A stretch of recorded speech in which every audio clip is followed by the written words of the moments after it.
2019 City Council meeting. It is good to see how many people that we have. We've kind of put blinders on our fire chief because I don't know if we've hit the maximum of this room. So, so I shouldn't have even brought that up. So now I'm on the now I'm on the record. Okay.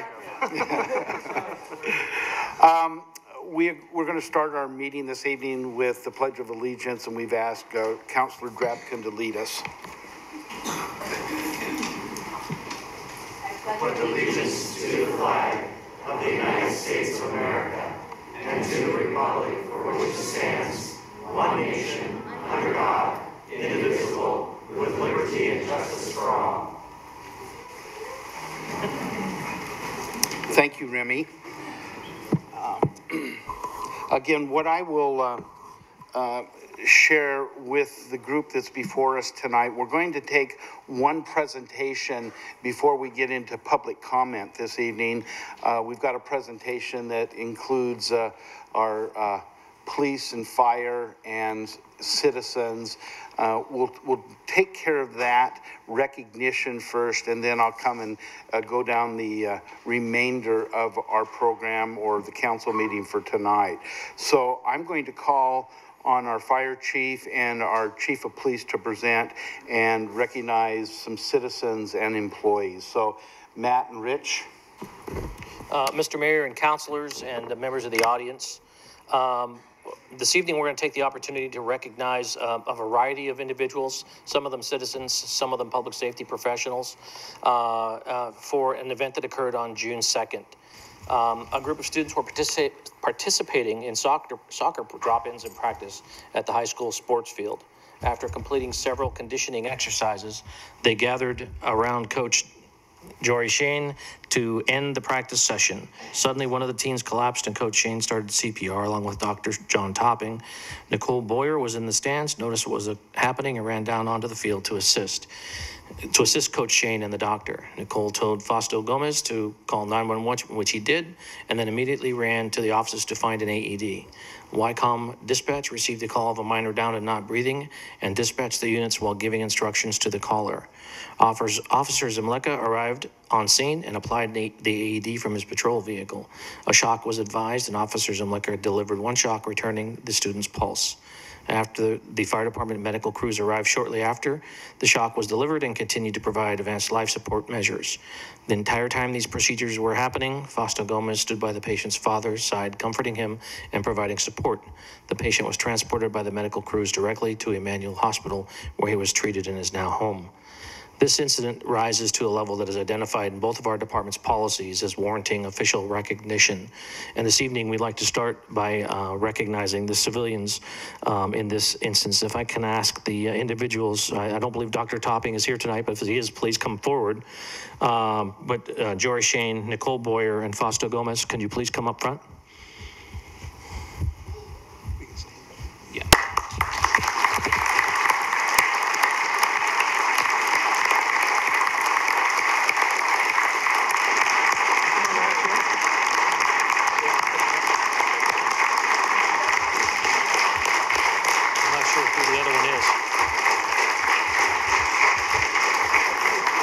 Not sure who the fourth one. This evening, we're awarding Jory Shane, Nicole Boyer, and Fausto Gomez the fire department's life-saving award for citizen. This is awarded to a citizen who's principally involved in the saving of a life, and another person whose personal actions were directly responsible for that life-saving act. And the four of you, please don't go down when we're done. If you could just kind of slide off to the side. We're going to follow up with an additional award in just a moment.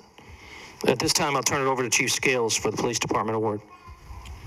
Yes, thank you, Chief. Officer Justin Zemleka, can you please step forward?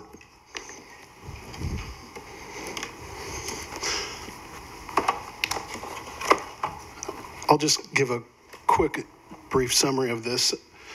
In less than 3 minutes after the initial call was received, Officer Justin Zemleka arrived on scene, assessed the situation, and was able to utilize the automated external defibrillator, more commonly known as the AED, from his patrol car. A shock was delivered through the AED, which restarted Brian's heart. Due to his training, Officer Zemlica was able to be decisive in his assessments and his actions, which assisted in saving his life. Captain Loomis from the fire department commented that because of the quick, decisive actions from those involved, Brian's life was saved. Everyone acted in a calm, cool, collected, and professional.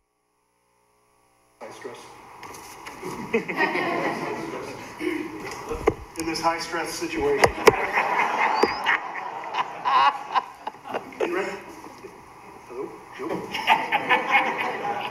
In recognition of your immediate and purposeful actions that were successful in saving Brian's life, you were awarded the McMinnville Police Department's Life Saving Award.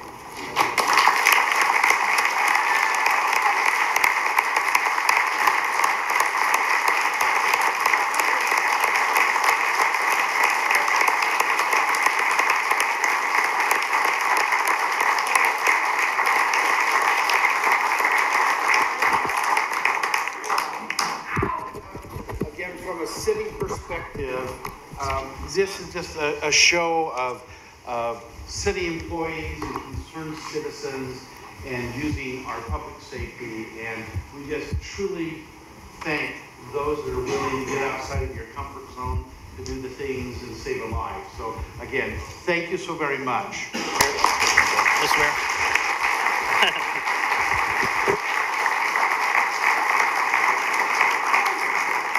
Fire department members that were involved in the incident we'd like to have come forward: Lieutenant Amy Hannafin, firefighter Lucas Slavens, firefighter Dan Sparrow, firefighter Dave Barsotti, firefighter Chris Carnett, Lieutenant Daniel Cummins, and BC Luke Loomis.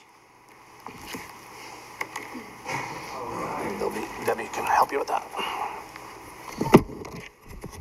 The fire department team is being awarded the unit commendation ribbon. This ribbon is awarded to the group of members for the department who have performed services in a highly commendable manner, and this type of situation warrants this award for these individuals that are on the scene.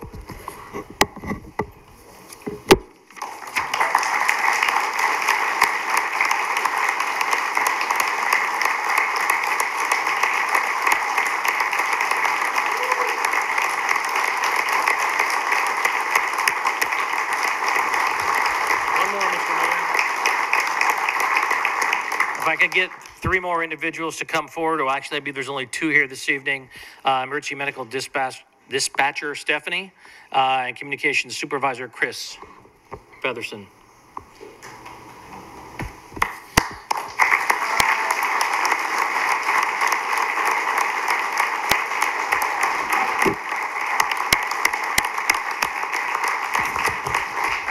This award is what's known as a fire department challenge coin, and it's specifically reserved for individuals involved in successful resuscitation of a cardiac arrest victims. It is called the Chain of Survival coin. The fire department would like to award the Chain of Survival coin to all of these individuals whose immediate efforts contributed to the patient's survival.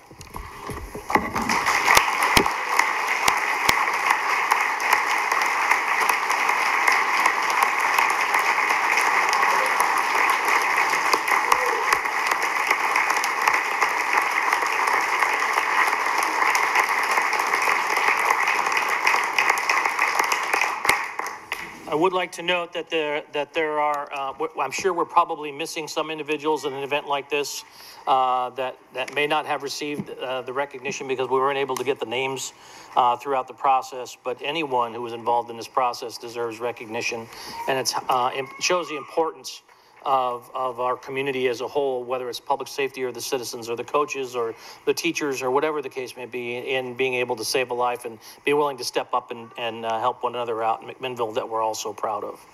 I would like to say that Dr. Topping was a part of it, and he's not able to be here this evening. And also the communications trainer, Lindy Labunsky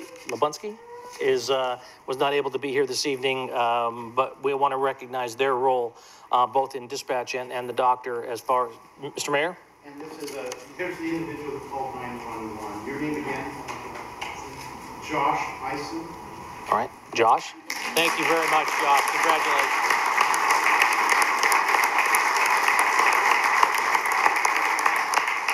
Thank you. It's a group effort, and you saved a life, and that's very exciting. So again, thank you for your preparation, being at the right place, the right time, and doing what you need to be doing, and that's protecting this community. So again, thank you all.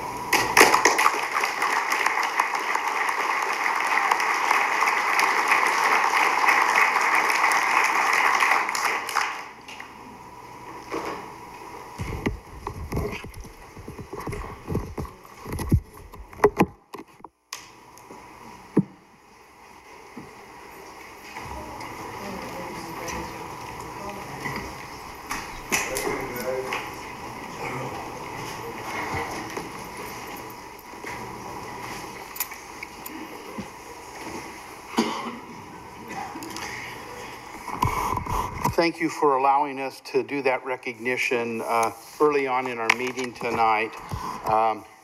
These are the types of things that we truly are excited about when we have citizens and city working together.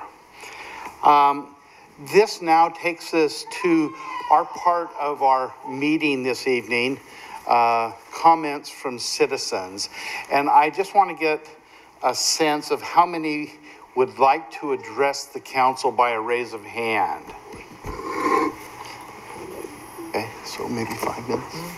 Okay. Mr. Mayor? We know that we have Mr. Mayor, I apologize for the interruption. I was remiss in recognizing, I believe the family was in the audience this evening also, and I wanted to make sure that, that if the family is still here, I believe they were in the audience this evening. If they didn't, Brian, they may have had it out. Okay. Okay, thank you, Chief.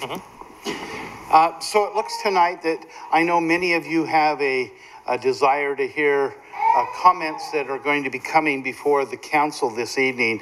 And this part of our meeting is called Comments from Citizens.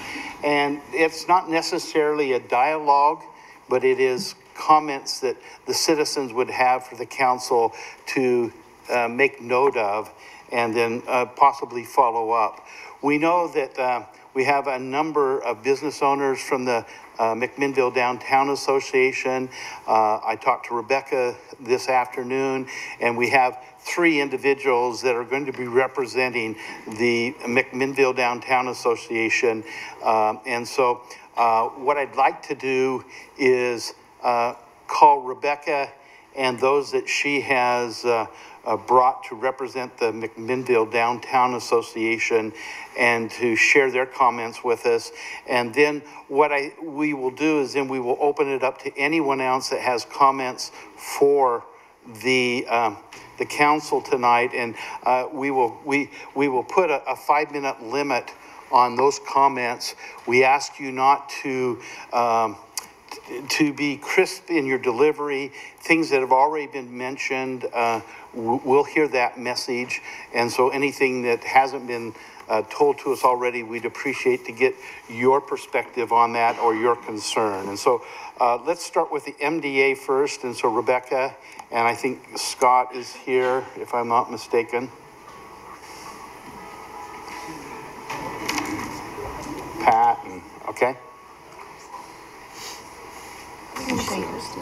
Just stand casually. And if you could sign in and give us your name for the record.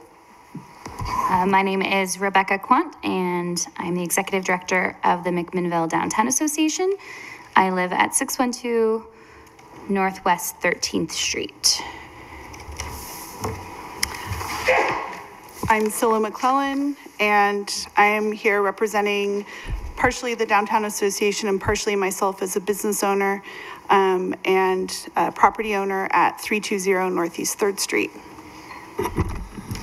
My name is Patrick Valla. I'm with my wife, the owner of Tommy's Bicycle Shop, and I'm a member of the Downtown Association. Okay, so don't be alarmed by my paperwork here. I'm blind, and it's a very large font. So I am the Executive Director here at the McMinnville Downtown Association with Scylla and Pat as well. There's many other people who are here to represent the same topic. But we're also here tonight to show our support and really importantly, to lend our hand in partnership with the city to address the increasing safety concerns downtown. We want to be very clear that we are not, we as the MDA are not attacking or criminalizing homelessness.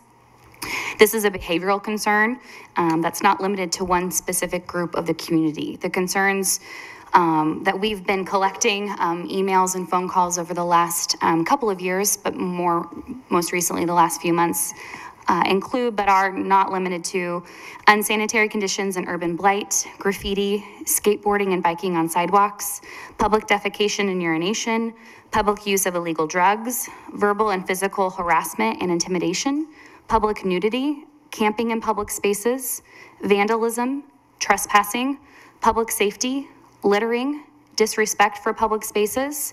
Many people have found condoms and syringes in public places, and most recently, overtaking of public right-of-ways by either sleeping or obstructing wheelchair access on sidewalks. So Scylla will speak briefly on some of her experiences, and then I would like to propose just two things that will hopefully be a great next step for the council. There are people here tonight, like I said, who wish to voice their ideas and concerns, and I hope that they too will approach this issue as a partnership and with the council, and will propose some solutions to these problems. Thank you, Rebecca. Sylvan? Hi. So currently at 3rd Street Books, we're running a program called Where's Waldo?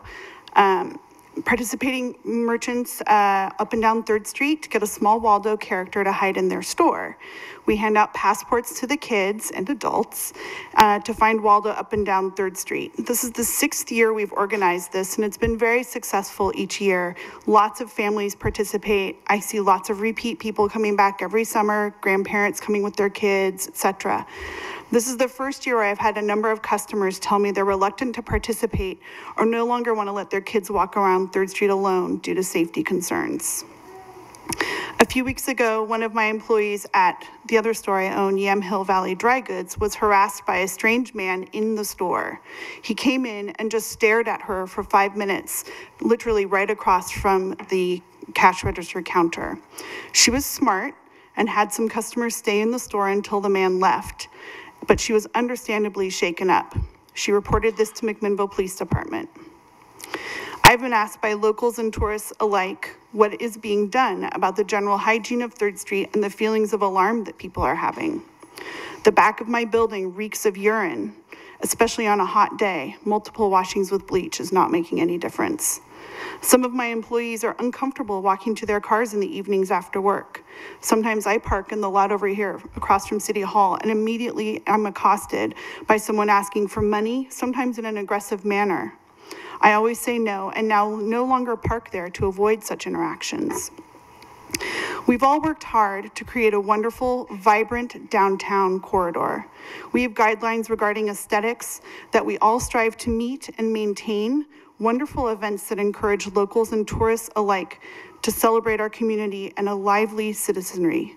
The garbage that is strewn across 1st and 2nd and the harassment that we have experienced is not what we have been working towards.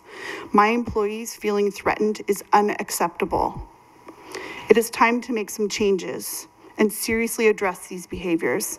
I look forward to working with the community to address these issues. Thank you. Thank you, Sylvan. So Pat, if you don't mind just speaking real quickly, and then I'll chime back in and Right. thanks. Robbie Haynes and I have owned Tommy's Bicycle Shop for 39 years. We've seen quite a few things on 3rd Street, but lately we've seen a lot of things that we really never wanted to see. I didn't come here with any solutions to our homeless issues, but I can address the behaviors I've confronted as a business owner. On the 600 block of 3rd Street, too many times in the past 2 years, I've physically put myself between drunken, belligerent, and panhandling men and women and my customers. Customers who were simply trying to get into or out of my store, oftentimes with their young children. My daughter, a public health professor, was verbally harassed and threatened by adults while handing out candy this past Halloween. I know there's been a respite from some of the issues brought about by a gathering of the homeless and others who would use 3rd Street as their bedroom and unfortunately their bathroom, but it's only a respite. I and other business owners will do whatever is necessary to protect our coworkers, our friends, and our livelihoods, but we could use some help. I have two suggestions, possible solutions. My first is a request for a walking police presence downtown. Not an occasional drive-by presence or simply response to an incident, but an officer walking the beat. The park rangers offer eyes on the street. I understand that and I appreciate what they do, but they simply don't have the clout of a police officer.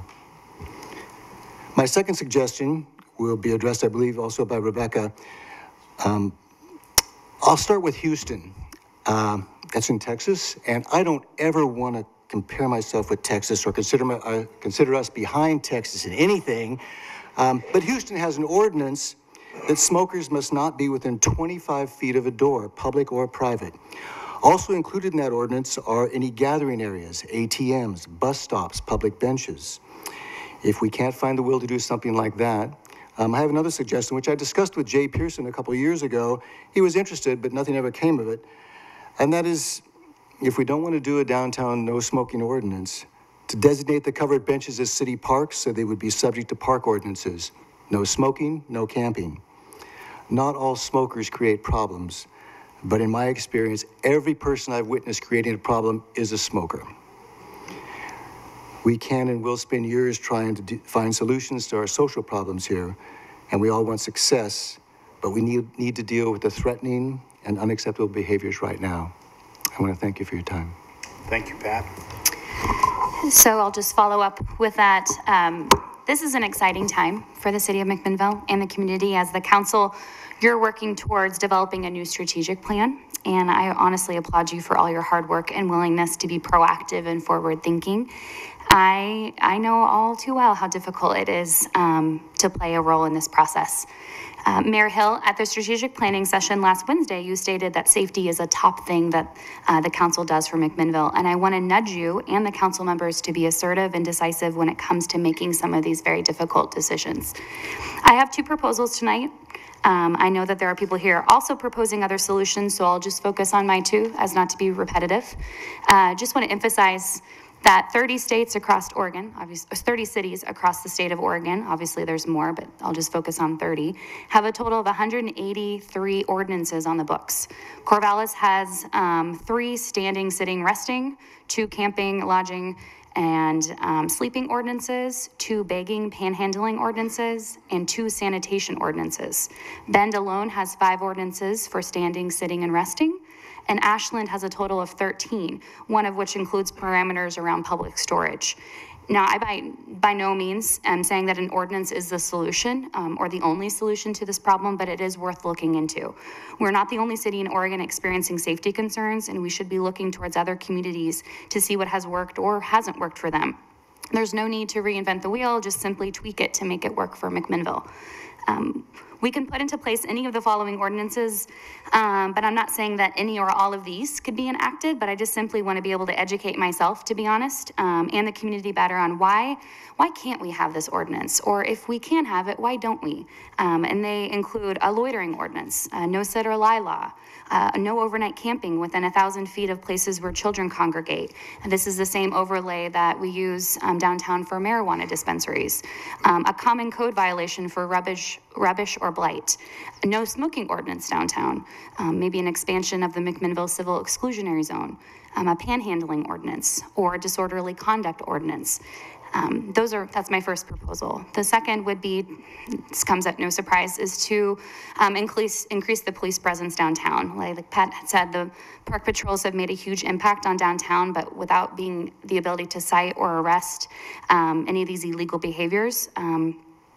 And the word on the street is that they're not authoritative enough. They're not seen as the figure that they once were 3 years ago. They're great eyes on the street, but the issues we're facing downtown today are just bigger. And I can't emphasize this enough, and I hope that the rest of the community here tonight hears this, that there are community members, business owners, and organizations just like the MDA that are ready to be your partner and to be your champion, but we need something to champion. My ask tonight is this, to please put the safety concerns on the soonest possible city council agenda, and most importantly, establish a task force or committee to do the following: to research ordinance possibilities and educate the public and myself on the legalities behind the ordinance. For example, I get these phone calls all the time. If someone is sleeping on the sidewalk and obstructing a right-of-way, can they call the police? Is panhandling illegal in McMinnville?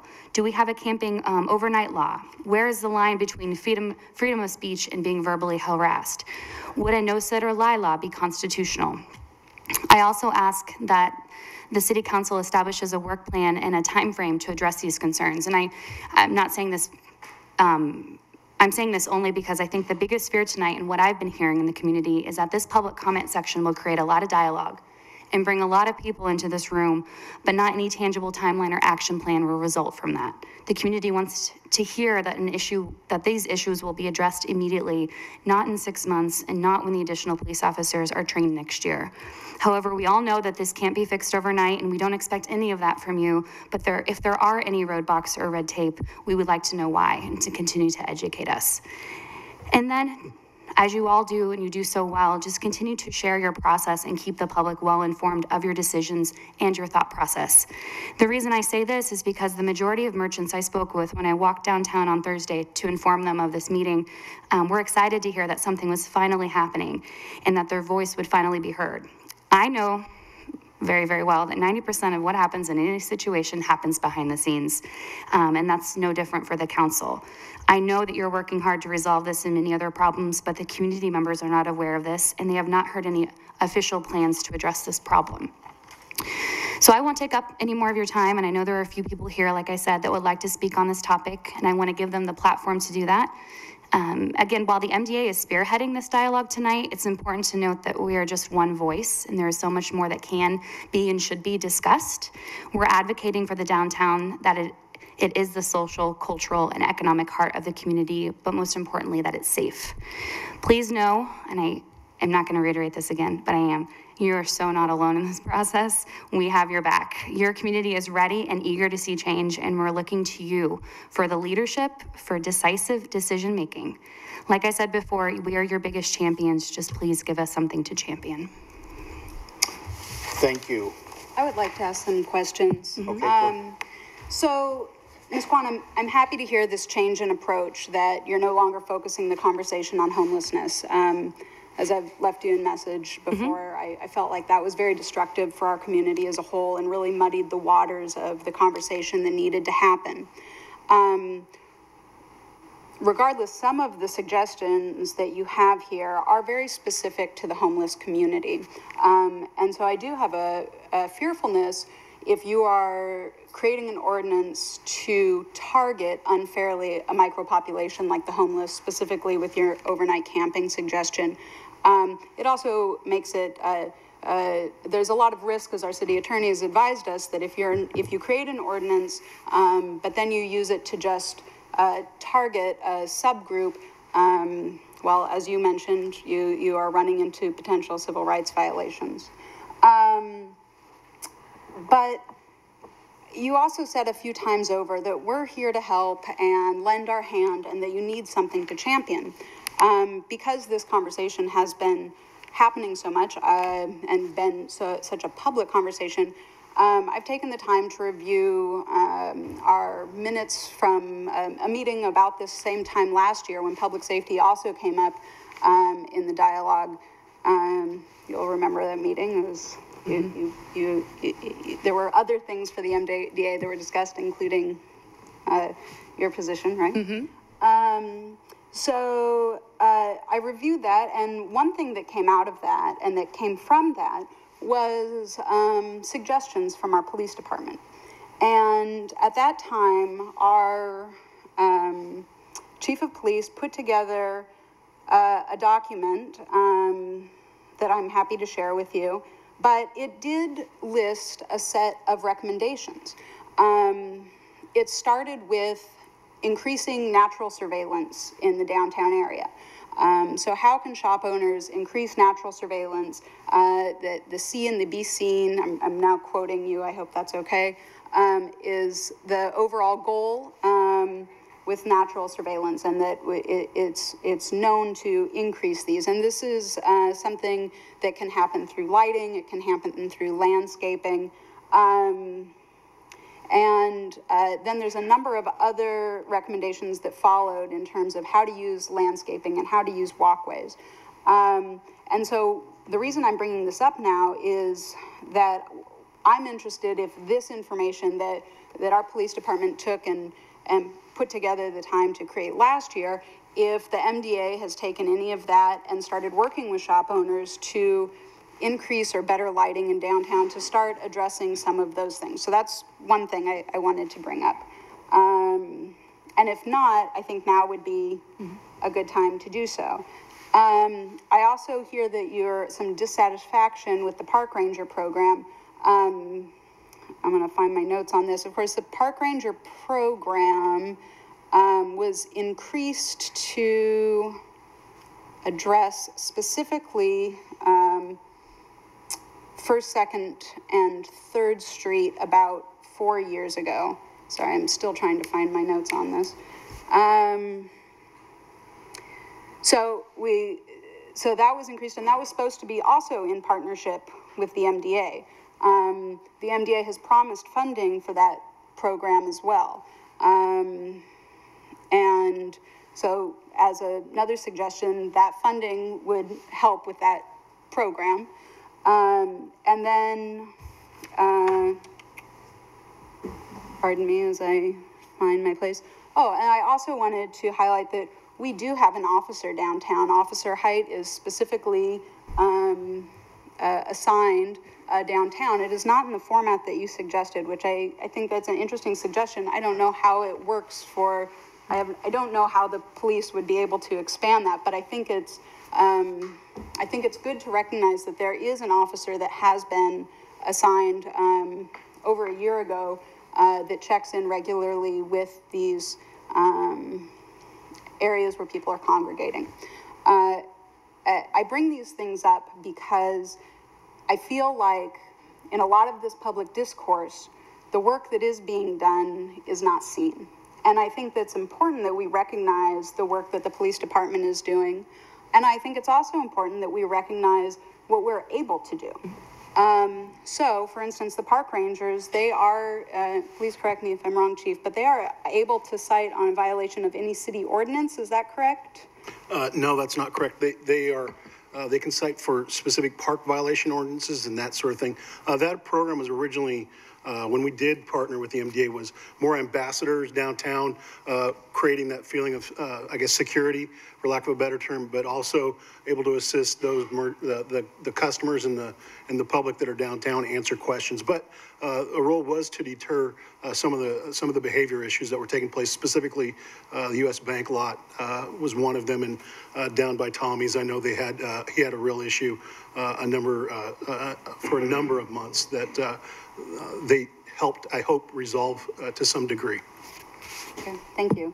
I have a couple other questions and things I'd just like to throw into the public dialogue.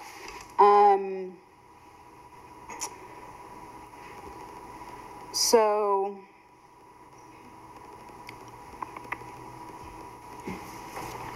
there is conversation, I think, as you know, about creating a separate, whether it be task force or whatnot, to address these public safety concerns. We was just speaking with Councilor Menke about it beforehand, and I know Mayor spent a lot of time on that as well. To date, we've been asked to address this in terms of a conversation regarding homelessness, and we've kind of been accused of being compassionate but not pragmatic when it comes to homelessness. While that's kind to deem that we're compassionate people, our approach has been to increase housing. So to me, that is a pragmatic approach to homelessness. I agree that if we're going to address the issues of drug use, littering, defecation, these types of things that you brought up, that does deserve a group to address that specifically. And I really encourage that we continue to separate out the conversation, because while there may be some crossover with the homeless community, it is not our homeless community that is creating all of these problems. And the last thing I'll say, which is not really relevant to your point, but relevant to homelessness in McMinnville, which as long as I've already brought it in, I might as well share a couple more thoughts.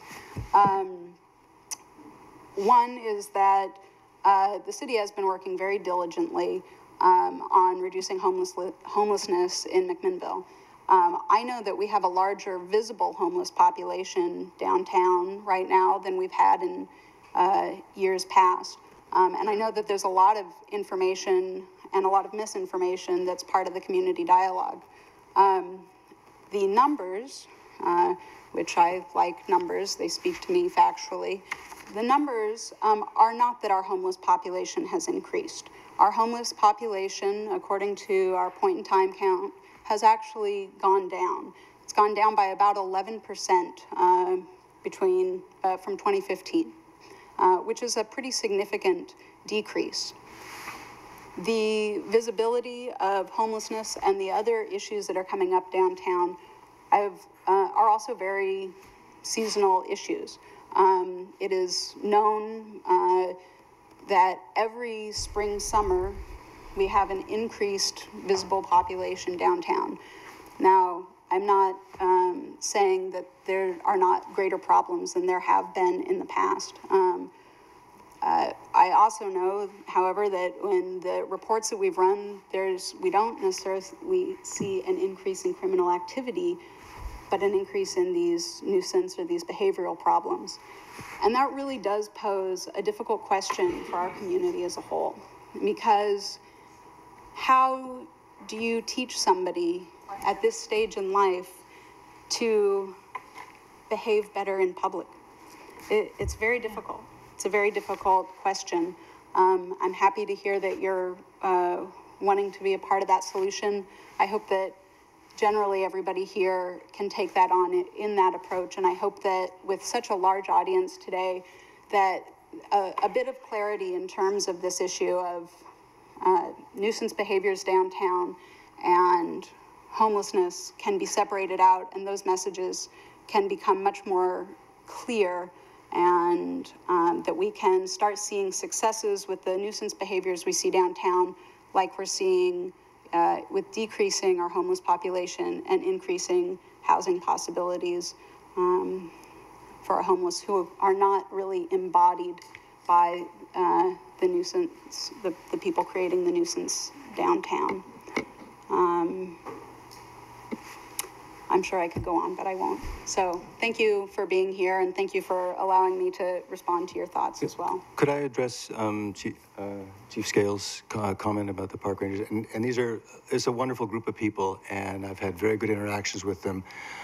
But I've also watched games of intimidation being played on them. And it's gotten to the point with some business owners that the only way we can get the results we need, which is allowing our customers free access to our doors, which are literally physically blocked, is to be intimidators. That's not a pleasant role to take on. It's not a role I want to take on. And that's why I mentioned, I guess, a police presence. And I understand there could be a police presence, but having a body on the street, walking on the street, makes people think. That's been evident the few times that we've seen an officer on our end of the street. People think differently. People who may be problems think differently. Everybody thinks a little differently. The park rangers act a little differently because they've got a backup. And this is, this could escalate into something relatively serious. And it's not by intent on the part of certain business owners, but by our need to literally protect people and people that we see that are on the street, people we may or may not know, but people who are simply trying to walk up and down the street. The potential is quite serious, and I think that's what needs to be addressed. And I don't think the park rangers, for what they do, and it is an important presence, can't address that. Thank you, Pat. Thank you for your constructive suggestions. And as I talked to Rebecca today, I'm going to set up a monthly opportunity to talk to the MDA so that we can tell the story and we can update you as to the things that we're going to be involved in. As Councilor Rabkin had said, a lot of focus has been on the homeless and housing and providing food and shelter so that they can better their lives. But what we haven't been so focused on is the behavioral things, and that's where we're committed to making movement. We have ordinances on the books that we're trying to work with and understand, and that's where I will have that communication. We'll update. We will probably ask for some of those volunteers to be on this committee that we have created, and we're starting to grow the right partners to move forward from that perspective. But good notes have been taken. We are listening, and we're moving forward in this process. We've got a lot of players that we have to deal with. It's a partnership that we need to do. So thank you for your presentation tonight. And I think what we'll do now is we'll open it up for others, and we will limit this to no more than 5 minutes per person at this point. And again, it's comments coming. It primarily will not be a dialogue, but we want to hear comments. So we'll have a timer going, and when I raise my hand, your 5 minutes are up, and it's not that we don't want to hear from you, but we want to hear from as many that would like to share their thoughts tonight. So thank you, you three. Okay.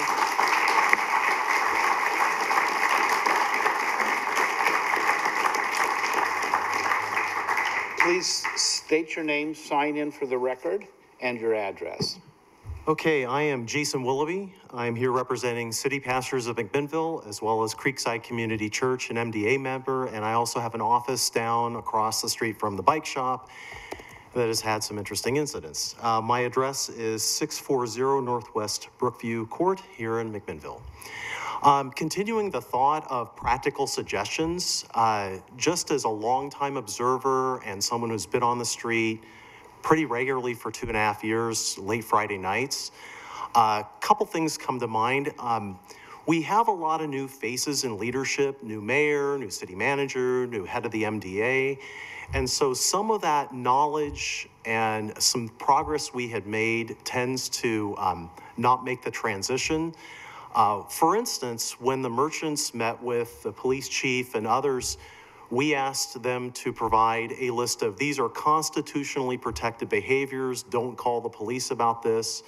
These are out of bound things that we want you to call us about. Wouldn't it be great if we publicize that again and again, maybe twice a year, to the neighbors, to the merchants, to others who are interested? It'd be nice if that was generally known, so people wouldn't get frustrated with things that can't be acted on and would save their firepower for the things that need to be acted on as soon as possible. So that's one thing that came from the prior meetings. But with the previous city manager taking the lead and these transitions, the perception that I kind of have gotten is we really are lacking a point person. Someone who is in an authoritative position in the civic structure who's going to say, you know, we may have a task force, but I'm leading the charge. I think that would be advantageous if that happened. The other thing is just communication. Wouldn't it be nice if Portland let us know before they cleaned out their homeless areas and sent a bunch of them here to McMinnville? Wouldn't it be great if Salem communicated with us? You know, government, cities, it'd be nice if the right hand and the left hand knew what to expect so that we could take preparatory measures. The churches on First Street, bless them, we noticed on a particular Friday night that there were dozens of very belligerent and loud and aggressive new faces that weren't there for the previous year. And in inquiring why, the parking garage had been cleaned out of those who were squatting, and unfortunately, that's where the more belligerent and openly drug abusing subpopulation was. And so when that happened without any warning to those serving homeless or to other merchants or others, that influx created a tremendous precipitating event that caused a lot of upset to the equilibrium of the city, that we're still recovering from the shock that and the Portland and Salem cleanouts have done. So there's reasons why this is flaring up so badly, and some of those reasons have nothing to do with our city. we're kind of the receiving end of actions of other entities and cities. The reason why I bring this up is communication is so critical, and it would have been nice to know when that operation to clean out the parking garage, to have some fair warning, and to have even a plan of where are those folks going to go and what will they probably end up doing. That would have been a wiser way, I think, of managing that particular situation.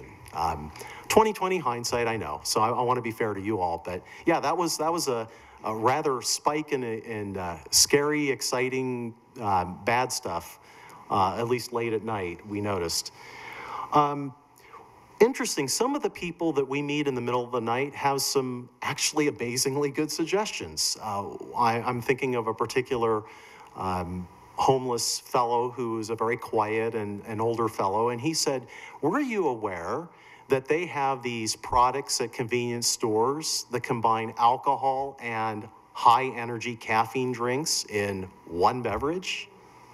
And that he was saying that's like gasoline on the fire right now. That's really, and I mention this because other cities have addressed that particular product and asked and required that it not be sold within their city limits. We can't eliminate those two separate beverages, but at least we can make it less convenient and more difficult to amp up and get drunk at the very same time. Yeah. We've hit 5. Oh, okay. Anyway, thank you so much. And yeah. good suggestions. Appreciate that. Go ahead, I'll take Thank you. Could you guys call the name of the person who's next? Yeah, that'd be good. We don't have a Call the name there, second one after you, so that way we can. I think she's already called it. Mark. My name is Mary Martin. I have lived in this city for 60 years. I live at Hillside Manor now, which is at 900 Northwest Hill Road. I feel in our town a division that is them and us. And it's a very unhappy thought. I work at the Baptist Church 2 mornings of work with breakfast and supplies for the homeless. We are serving approximately 65 to 75 people now. These are not bears who have come to be fed. They are human beings. Most of them have ties of some sort to McMinnville. I guarantee, as I am sure you have had presented to you, that there is a criminal element among the homeless. I do not like this label placed on everyone. The News Register tells us today that Oregon has over 20% mental illness in our population. That's a terrible number. We have a minimum wage, which one person cannot afford a place to live today on the minimum wage. So when we hear that these people will not work, if they did work, they could not find a place to live. In my opinion, the city's main need right now to join with the churches, the downtown, the citizens of this city to find a place where our homeless population can be safely.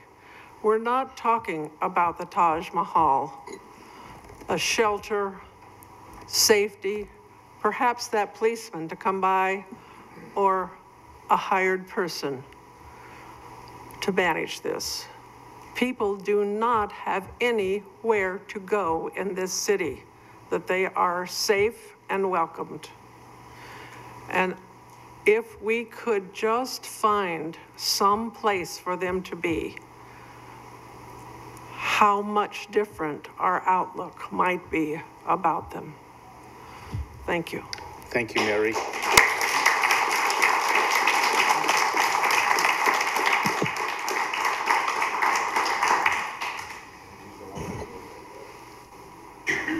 Yeah, come on. Very good. God, if I don't fall down. Oh, I'll catch you if you do. All right.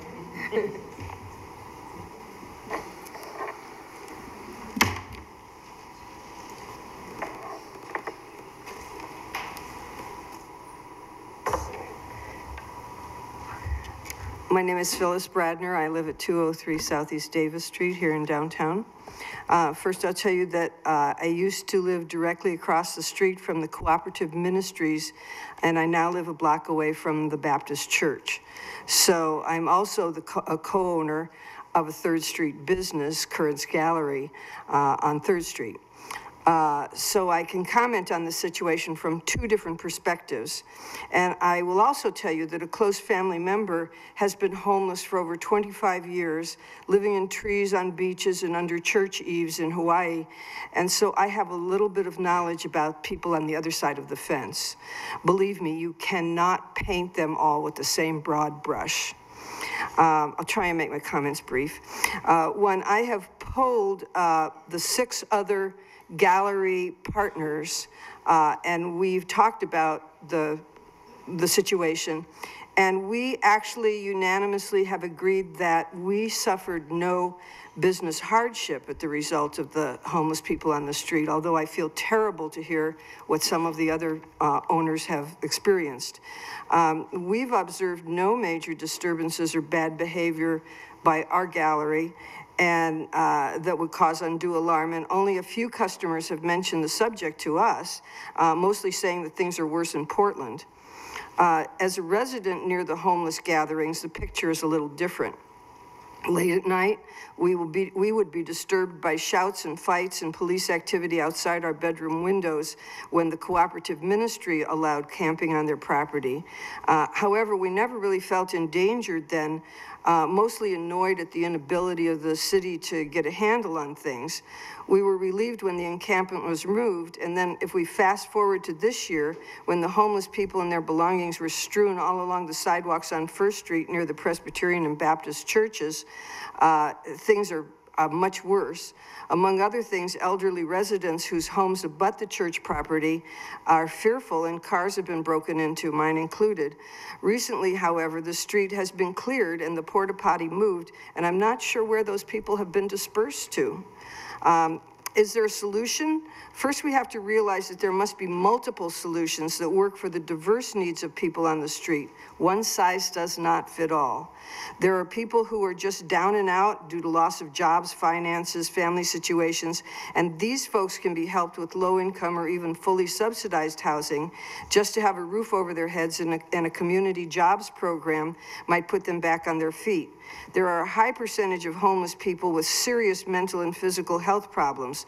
Many do not show the outward symptoms of manic depression, schizophrenia, or debilitating diseases, and therefore they're vilified as being lazy bums, freeloaders, or troublemakers. If they were offered a job, I guarantee you they couldn't hold it. If they were given lodging, they might be too mentally unstable to take advantage of it. They might not be able to care for themselves or take their medication. Very often they're afraid to be in a shelter and they prefer to camp out. This category of homeless people presents the greatest challenges. And of course there are some lazy bums in the mix and who want to freeload off the community services. If they present no threat, can we ignore them and hope they move on? Or will we harass them and turn them into criminals for the crime of being homeless? There was an article in the Oregonian last week about several philanthropic developers who offered the use of their empty buildings as shelters until they needed the space, and for some upcoming development. And when that developer needed the building, another volunteered to use another unoccupied building for that use. We have unoccupied spaces in McMinnville. As an example, there's a large empty building by the railroad tracks just beyond the bike shop that might serve that purpose. Perhaps the city could approach the owner to provide a community service such as this. That building's been empty for a long time. Another solution might be to designate a campground for the homeless with a community space providing showers, storage bins, basic cooking facilities, and a designated overseer to keep order, somewhat like the Right to Dream 2 in Portland. I think our city's biggest challenge is to keep the residents who are both housed and unhoused safe, and to remember that these people are members of our collective family and should be treated with compassion. Thank you for your time. Thank you, Phyllis.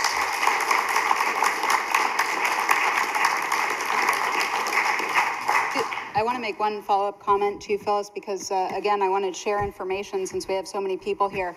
Did you have a question for me? No, just a quick follow-up. Your approach is how the city is addressing homelessness, but something that you mentioned was that if some folks could find housing with Section 8 vouchers, you talked about that assistance program, 20% of the people in McMinnville who have Section 8 vouchers cannot find places to use them because there's not enough rental units that accept Section 8. So this is true. Yeah. Just so everybody knows, if anybody has any rentals, we shouldn't forget. I just sold a big house where I rented 5 rooms to temporary residents as roommates. And we shouldn't forget that that is an option, that a person doesn't have to have like their own apartment, which is practically not available, or their own house. But there are situations where there are roommate situations for just a few $100s a month that a person with very limited resources could actually afford if they could behave themselves with other roommates. If they're not, you know, like mentally ill, but if they're just down and out. So that's something to think about, is how do we find roommate situations where somebody can actually afford their own room, at least. Thank you. Read the next name on the list, please, so we know if we're coming up in order. Well, let's see, I had been the first, so we've got Rebecca, Scylla, and Jason, and then Renee Carr, and Angel, Linda Hayes, Joan Drabkin. It's on. That was the sign-up list that was on the table when we first came in. Do I need to sit down? Okay.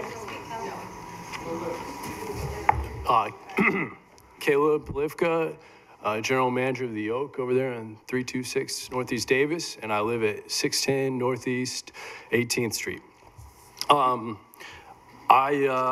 First of all, just, I don't have numbers, but anecdotally speaking, merely terming these behaviors nuisance behaviors, it seems a little disingenuous to me, as when I look around, I see uniformed officers and then a few other people like city pastors, but it's one of the fewer people that's out regularly at 1 or 2 in the morning. Nuisance behaviors, that doesn't seem to cover all of the activities that take place, especially later in the evening on the streets. Second of all, just as this discussion is framed, I would like to make a note. It seems like in some comments and earlier in your rejoinder to the MDA, Mr. Apkin, that there seems to be like some idea that this may be a zero-sum game in which we either villainize the homeless population or seek to provide aid and compassion, and I don't think that's accurate. I think merely we need to recognize that comorbidity is rampant in the homeless population. So when we look at behaviors stemming from severe mental illness or addiction, often that is comorbid behavior, and I think that ought to be recognized. So if we look to address those things, we may in fact be dealing with a homeless population. So that's all. Thank you. Thank you.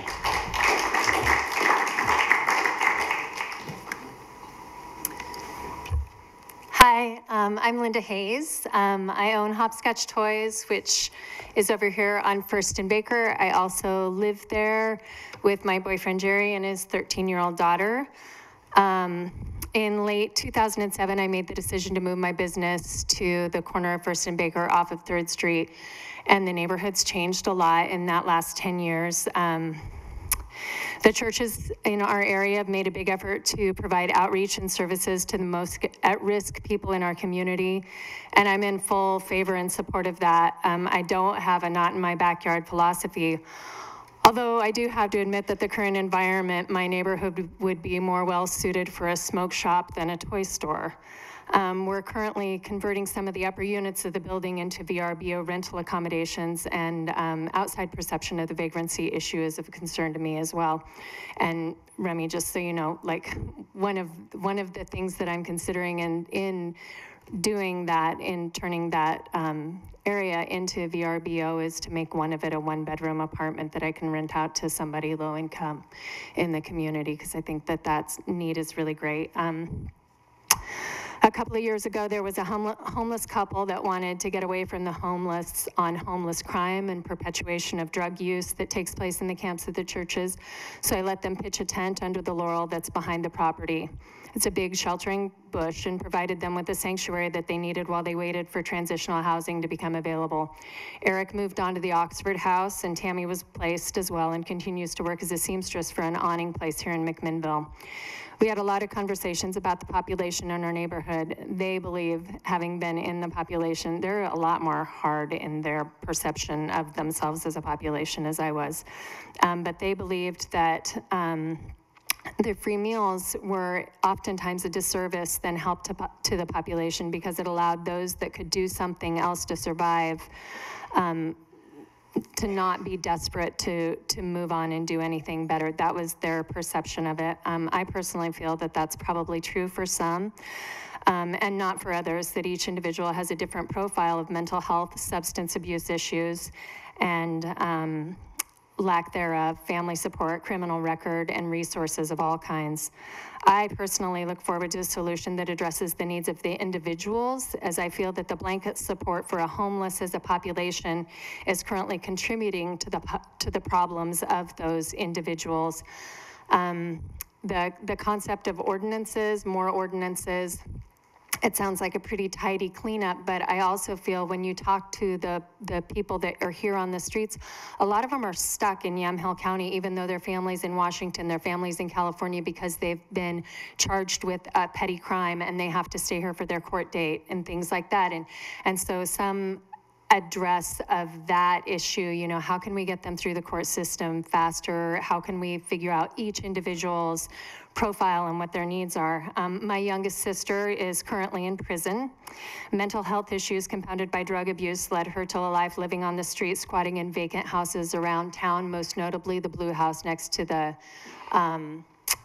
post office. That was her favorite squatting house, and is of many homeless people that live here.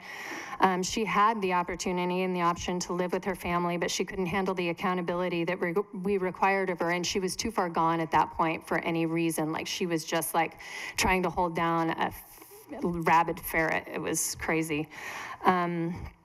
And she could get 3 meals a day at the soup kitchens. Instead of coming home, she subjected herself to physical and mental abuse at the hands of other traumatized and predatory individuals that hang around the encampments. And that's another thing that needs to be addressed. You know, like Phyllis said, I live over here with this. I don't feel threatened. You know, I'm not a door locker. I don't lock my car. I still live right here, and I don't feel threatened. But listening to them and the harm that they perpetuate on each other is really the part that breaks my heart and makes it really hard to see and to be close to.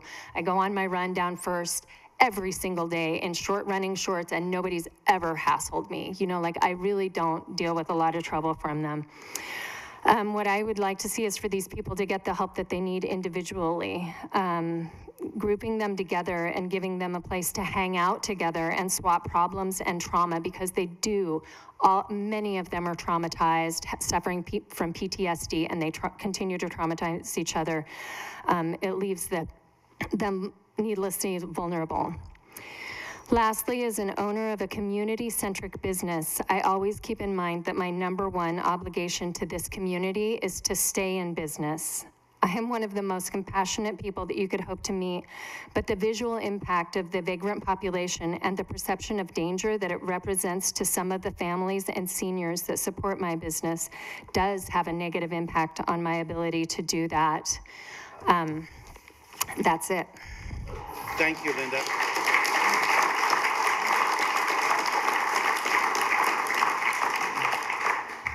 Good afternoon, ladies and gentlemen and officers. My name is Rick Wiedner. I reside at 620 Taft. My observation is somewhat unique, and I want to leave the impression that from an outsider's perspective, how truly unique 3rd Street is with its development as a sense of place. My wife and I visited McMinnville 2 years ago exactly.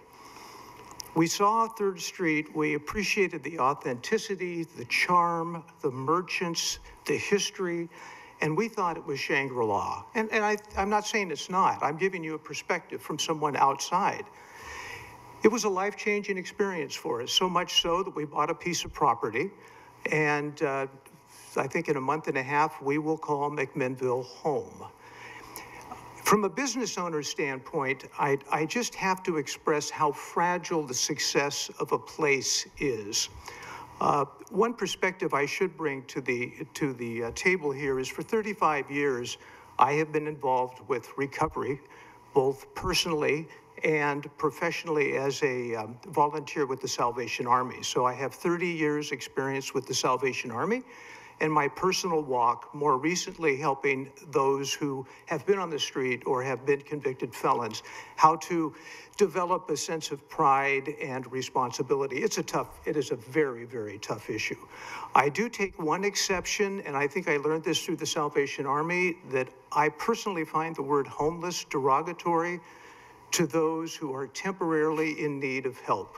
Unfortunately, as a society, we tend to use that word inclusively of addicts, alcoholics, those who exhibit antisocial behavior, predators, those mentally unstable. We tend to have a convenient rap on them, and it's difficult. I have no solutions, but I can tell you again that downtown McMinnville is so fragile, and tourism is so important to creating jobs, and jobs are what keep the community vibrant. So I would be happy to help with whatever experience I have. I appreciate the compassion. I do attend an AA meeting at church on Monday through Friday at noon, and I will tell you this somewhat tongue-in-cheek. I've talked to some of my fellows there about the idea of homes being the solution. And the response was more laughter than appreciation. If you give a street alcoholic a home or a junkie a home, they are going to get high or drunk in a more comfortable environment. What we did at the Salvation Army was we had temporary facilities that required clean and sober behavior. That's the ticket into that temporary lodging. When I first heard, in fact, I met with Jeffrey, when I first heard the word, what was it, homes for, there's a catchy phrase that you used. The housing first initiative. Yeah, housing first. And I'm naive. When I heard housing first, I thought it was for working poor people who really needed to start that American dream in life, and that the mission of Housing First was to help working people get their first house. So I sat with Jeffrey for 10 minutes thinking it meant something that it didn't. So again, I offer my services. I'm proud to retire in McMinnville. I am so pleased and so thankful that people like Rebecca and her community, her fellows, have created the kind of place that was a wow for us. Thank you. Thank you, Rick.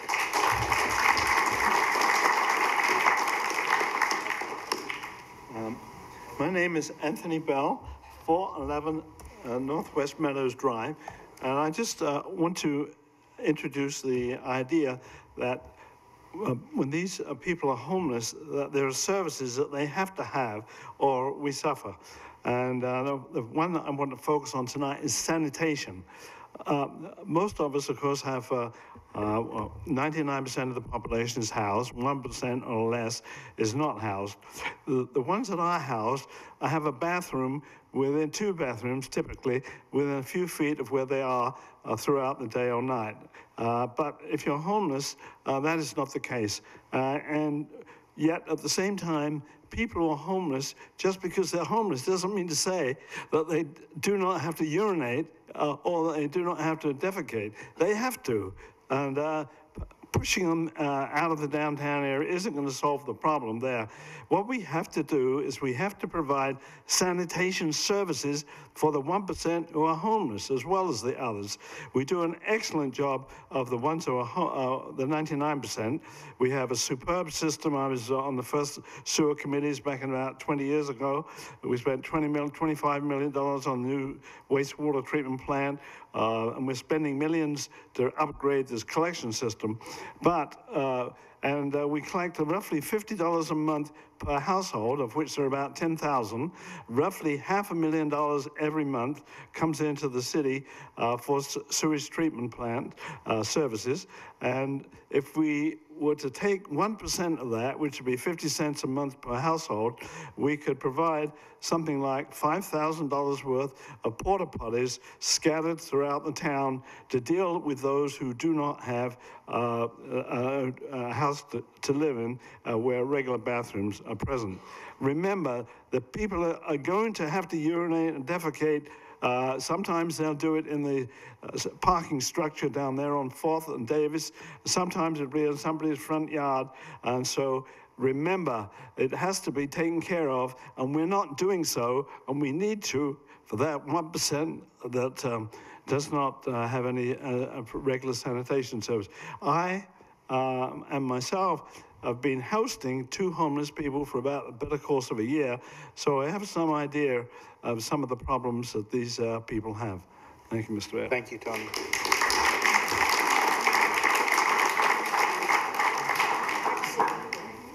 Hello, I'm Joan Drabkin. I live at 307 Northeast 7th Street. I actually brought the Oregonian article, and I'm happy to leave it with you, about homelessness and the business community working together with city government to shelter on a temporary basis with buildings that are empty. And I know this has already been spoken about before, but it is a very interesting idea. Sometimes these developers, and the developers that are now involved are very notable developers in Portland, Menashe, Cody, Homer Williams. Homer Williams, in fact, it was the person who started, it was the originator of the Pearl District. He bought up the railroad yards and started the Pearl. And I would suggest maybe the MDA ask him to come and speak to them about the kinds of things he's doing now to help solve the homeless problem in Portland. The other interesting thing, I'm trying not to reiterate what other people have said, but another interesting thing that they're doing in Portland is hiring the homeless to clean up the around downtown and the business corridors, all the refuse, the trash, whatever mess is made. They are putting these people to work and giving them a wage, and whether you team up with a social service agency to do this, or if the city can find some money, or if there's business owners who want to contribute to that, I think that is a very win-win kind of situation. Now, obviously, there are members of the community that cannot hold a job, and dealing with the mentally ill and the addicted is sort of a separate problem than many of this micro community has. So there are people who are willing to work, can work, and they can help solve the problems that are created. Let me see, what else? Anyway, I think that's probably it. I'm going to leave this article with you because I couldn't copy it on my little home copying machine, but I think for those of you who don't read the Oregonian anymore, you will find it very interesting. It's an in-depth article and well thought out. And the other thing is that these people who use their empty buildings as temporary shelters, when they do get into a development mode, they are sometimes given waivers on developmental costs or other fees that might be charged by the city in exchange for their buildings. And they are providing 200 to 300 beds at a time. And there's no question that, of course, it stabilizes people when they have a shelter. Mom, this is a whole new level of cutting out an article and bringing it to me. Could you provide that to Melissa Grace, our city recorder? Thank you, Jim.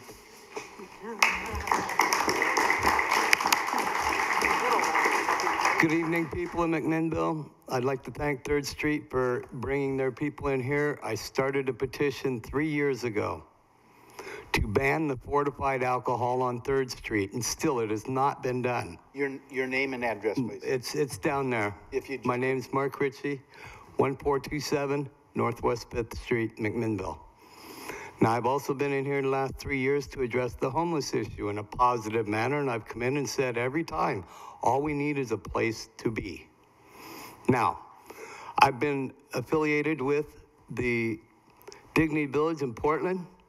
I and 2 other church members and homeless people went up there last year and did an overview on them. We stayed there 24 hours, and the only thing that I got out from them, I asked them what was the hardest thing to overcome in this grand camp that Portland City gave them. They said, we had too many hands, too many cooks in the pot of chili. We had too many rules when it was governed. When it was put together, it nearly imploded because it was put together by 2 attorneys, the police department, and the mayor. Too many rules. These people have to be treated constitutionally. They can't be told where to go, how to go, and what time to go there. But you can give them a place to be. You have the property, you have the solution. We need to set up a permanent homeless camp with 100 beds. And move them from downtown. But with these ordinances that keep them from coming back to drink it on 3rd Street, to panhandle on 3rd Street, to obtain it and drink it on 3rd Street needs to disappear. Once they have a place to be with showers, with beds, with a place to cook their next meal without traveling through the precious 3rd Street area, we can keep them in a spot, and they will be willing to stay there. Some of them will actually benefit and want to move forward, get jobs. We're talking about teenagers. We're talking about middle adults. We're talking about aged adults. Not everybody's ready to go to work. Not everybody needs to go to work. But we don't need people to tell us how, when, where, and how to live. We don't want Gestapos coming into a camp. That's not, I wouldn't do it to their house. But the point being is you cannot tell people what to do and how to do. But when these people do leave the camp, then they're under the eyes and the guidance of the laws that control everybody out here. If they abide by the law, great. They come home, they sleep every night. But the thing is, they're come out here to raise ruckus or to drink or to drug, then they're being watched. But the thing is, it shouldn't come back to the population of those that aren't doing it. So you must treat them like human beings. They must have a place to be and a place to get in order. And that, like the last gentleman said, I believe it was Mr. Henderson, he said that they need facilities for restrooms. But this also needs to be showers and cooking and bedding. Now, if that one spot is set up, I will almost guarantee you that your 3rd Street would clean up, and people that did come back down there would be those that you would invite or wouldn't mind having. Thank you very much for your time. Thank you, Mark.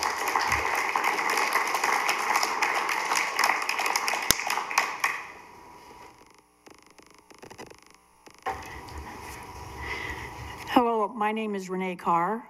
We live at 1182 Northwest Oak, we're still fairly new, Oakmont Court. It's kind of neat to see the faces behind the names of what the actual mayor looks like and what the city council looks like. So my husband and I are in process of retiring here from Portland. And as a retiring community-based faculty with a university, I've spent 25 years working with WIC, DHS, Oregon Food Bank Services, SNAP Families, Albertina Kerr, Salvation Army, as far as that when it comes to people that maybe can't always take care of themselves, that many times they still are able to receive education and be a part of a process. So tonight I'm here as a cheerleader, encourager to the city council to please keep on keeping on, but to have it as open dialogue so that even those of us that are newbies in the community, I've learned everything as a faculty person almost doing research on you over the last year through the newspaper. That's how I've learned everything. They said, if you want to know what's going on in McMinnville, there's tons of great things. Just get a subscription to the local newspaper, and that will be your key to finding out about your community that you're moving to.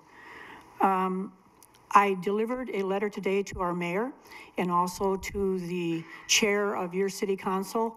And also I delivered the same to the chair of the county commissioners because, again, working as a faculty in the community, I'm aware that this is the county seat for Yamhill County, which means that your services are also here. Because of that, word has spread. I'm from Portland. We did huge work with Snow Cap and Oregon Food Bank in the Rockwood area, which is #1 in the state for homelessness. And I will tell you that everyone knows that McMinnville is the place to come because they know that you will build it and that they can come as far as churches helping. And I read in the paper where it said, I could not believe this, what kind of hearts McMinnville people have. It was amazing to us.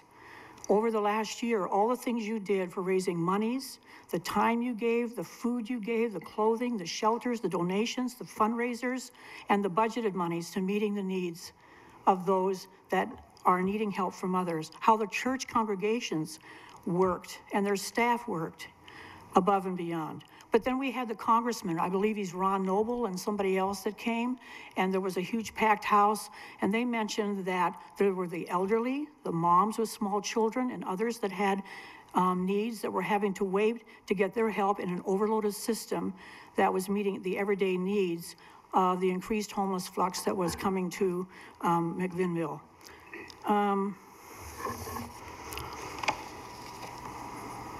This was tough. I'm a grandma, I'm a senior, I'm retiring. I was so excited to find out that you had a farmer's market. So I decided to go to the farmer's market because I'm a part of the state farm to school program, working with the youth across the state and all the farm to school programs that we're putting in with the dollars from the, and as you know, that went through with unanimous vote in the legislative body.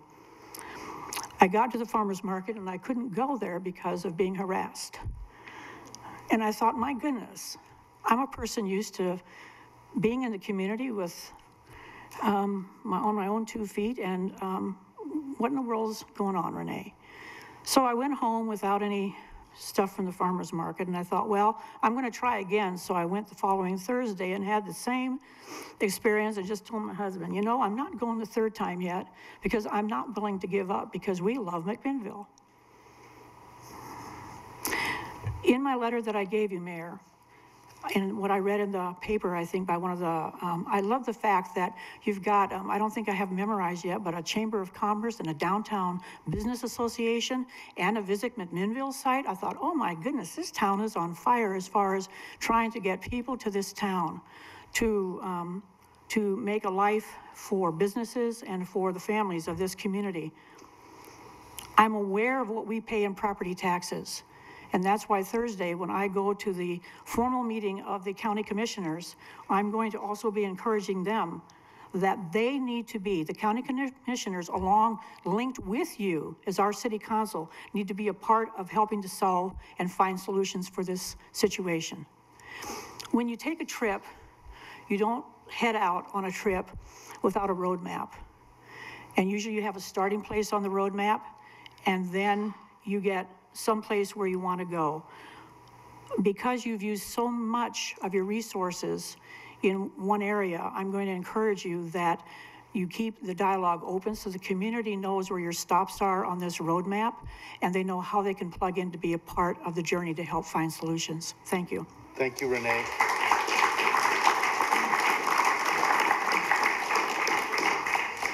Hello, my name is Amanda Pawanka. I live at 125 Northwest 16th Street, and I'm a new, fresh business owner at 701 Northeast 3rd Street called the Blue Quail. We opened July 1st, and my husband and I did an extraordinary amount of work in the building and just did a crap ton of stuff to get open, as business owners do. So I'm just going to tell you what happened to me, because it was pretty disheartening, especially after all the stress, and I mean, it was just stupid, so I'll just say it. 2 weeks ago, 3 12-year-old looking boys, not homeless looking people, came into the shop. I was in the back room, and one of them threw one of my products across the room and then ran out laughing. So, I mean, I'm here to just put on the record that these were clearly not homeless people. I just wanted to kind of bring the conversation back to the fact that we are not just talking about the homeless population.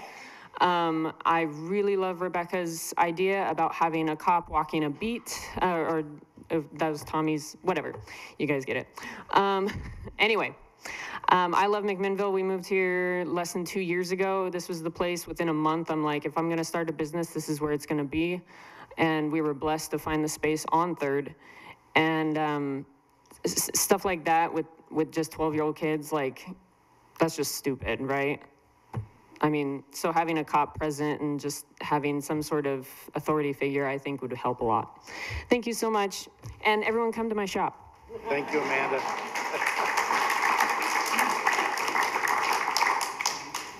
My name is Michael Lee.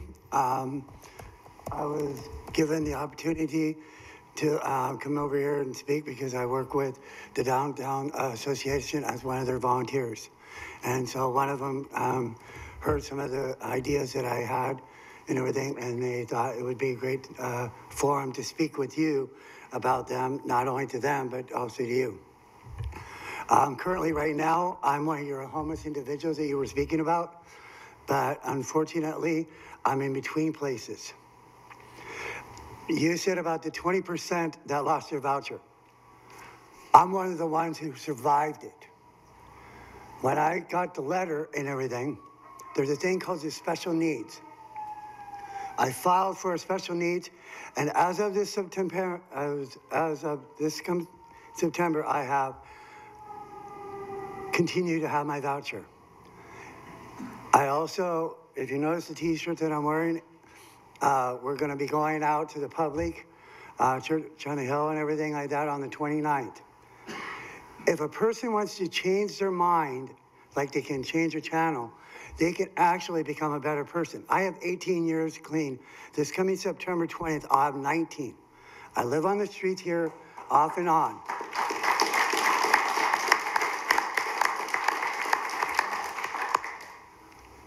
But there is some of us that don't want to live by those higher standards of like all these people have been saying. I'm but the one that would like to live by that standard. There's been several of the churches that I've been in contact with and everything, and I gave them some solutions how to get rid of some of their negative problems. Unfortunately, one of them was that big bathroom that was over here, because they used to, because of when I overheard this one lady parked on a bus and everything like that, sent her kid in there, had a needle, a syringe. So she took him out, got rid of the syringe, and then walked to the First Baptist. And I observed that same thing. I gave First Presbyterian an idea. To get rid of some of their the negative situations. I told them to go ahead and close it and turn off that little box so that they cannot charge their phone so they can congregate there.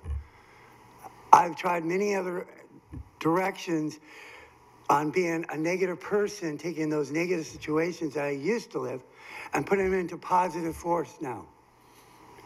Unfortunately, doing so, my back car of my window has been shattered. I have been brutally beat up a couple times to be considered to be a snitch. But I don't care. This country was based on people who fought for what they believed in. I'm fighting for a better place for not only myself, but for the various people around here. I can understand that most people are going to be having these problems because I live in both worlds, unfortunately. But at least there's one thing.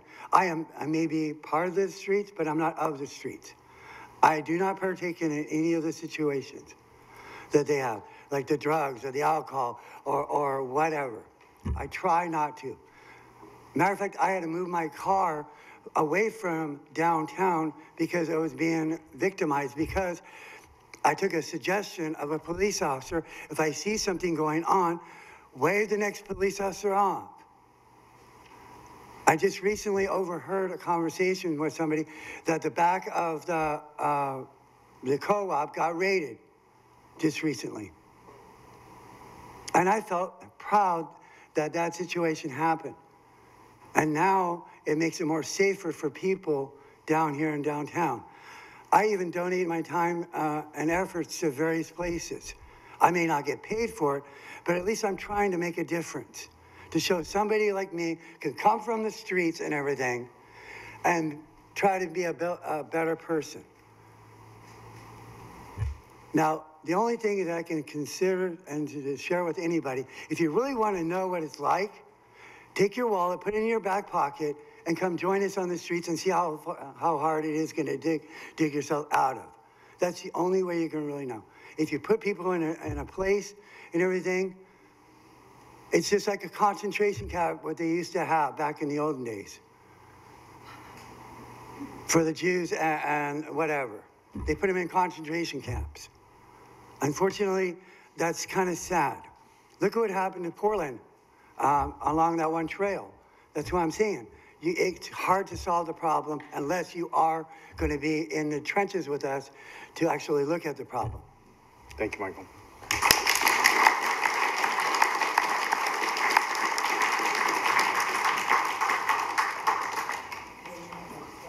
Oh boy. These are twirly. I'm Jerry Hunter. I live at 103 Southeast Baker Street. This is my daughter, Erin. Who also lives at 103 Southeast Baker Street. Do you want to go first? No, you go ahead. Oh, okay. Okay. Hello, my name's Erin. As already stated, I'm very nervous. So basically, all I've been wanting to say is that young teens in McMinnville and Lower Oregon at all should not be growing up in fear of their own streets, as I can be at times. As multiple mentions from others, my own peers, and then my own personal experiences of being verbally harassed has suggested, the portion of the population that is troublesome has had a pretty obvious negative effect on the younger people in this community. That should be corrected more immediately, while still lending a compassionate hand to those who need it. And as Linda Hayes said, these people need individual help and cannot be swept under the rug by given a place to hang out and only be able to talk about their problems rather than being able to fix them. And that's it. That's all I got. Thank you, Erin. Thanks, Erin. Like I said, that's my 13-year-old daughter, Erin, and I had this notes separate from her, so it'll be a little bit redundant, but when she's walking between our home at First and Baker and our business at 3rd and Evans, we own 3rd Street Pizza Company, I often feel what I feel, a level of concern that I think is really unwarranted for walking a few blocks of our award-winning, nationally recognized downtown. To Councilor Drabkin's points, while I do agree the homelessness may not be the root cause of the problems, the gathering places that have been created and are facilitated are centers of the behaviors that are at issues. Yes, there are both good and bad individuals there. The collective, though, brings more harm than good. As others have also said, it isn't a homeless problem, it's a behaviors problem. Like Pat, who testified earlier, I've had far more teaching interactions than I care to remember, trying to help various individuals gain a different understanding of acceptable public behaviors in my business. I just lost that. I've been vandalized many times in return. I don't want to have to be that teacher in order to operate my business or protect my employees, much less be an intimidator or enforcer, both of which I've also had to do over the years. Somebody mentioned Officer Height being the downtown beat cop. I know Officer Height, and I have not seen him walking downtown in a lot of years. I've seen him responding with numerous other officers to the encampments and some significant problems I'm sure you're all aware of over there, but no presence downtown, and I think one would be extremely beneficial. Lastly, I'm in full support of a no smoking ordinance. While heartened by the advent of the current regulations barring smoking within 10 feet of business entrances, I was disturbed to learn that the policies actually have no real legal teeth. They're health department. And in fact, the burden for enforcing these policies and any sanctions that might come down on them fall on the business owner, not the smokers, many of whom are belligerent when approached. I really think that it shouldn't be the responsibility of us to confront them, the people who are degrading the health and safety and enjoyment of our downtown, and quite frankly, are an investment and livelihood. Thank you. Thank you, Jerry.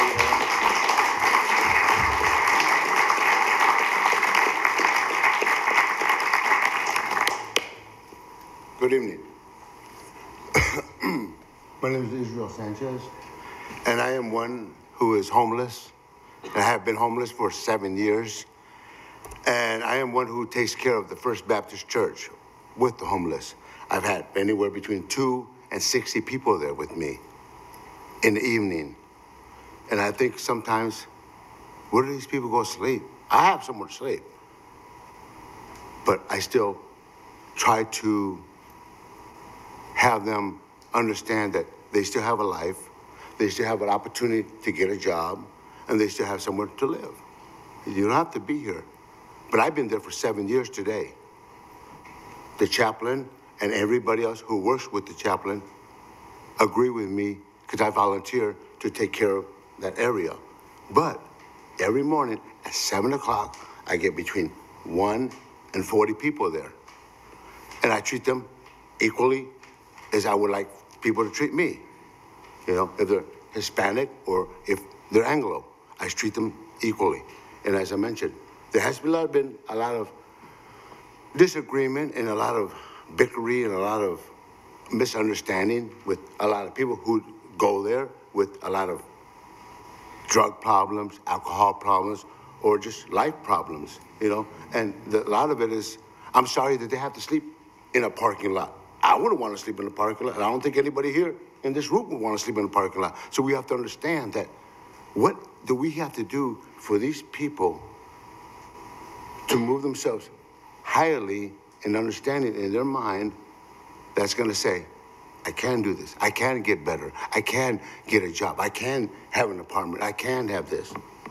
Other than if you have a criminal record, okay, well, you might have to discuss it with somebody else, a courtroom, a judge, and hopefully that you do get out of this situation. Because I have seen a lot of women lay right here in this area. I have seen a lot of women lay out there in that area.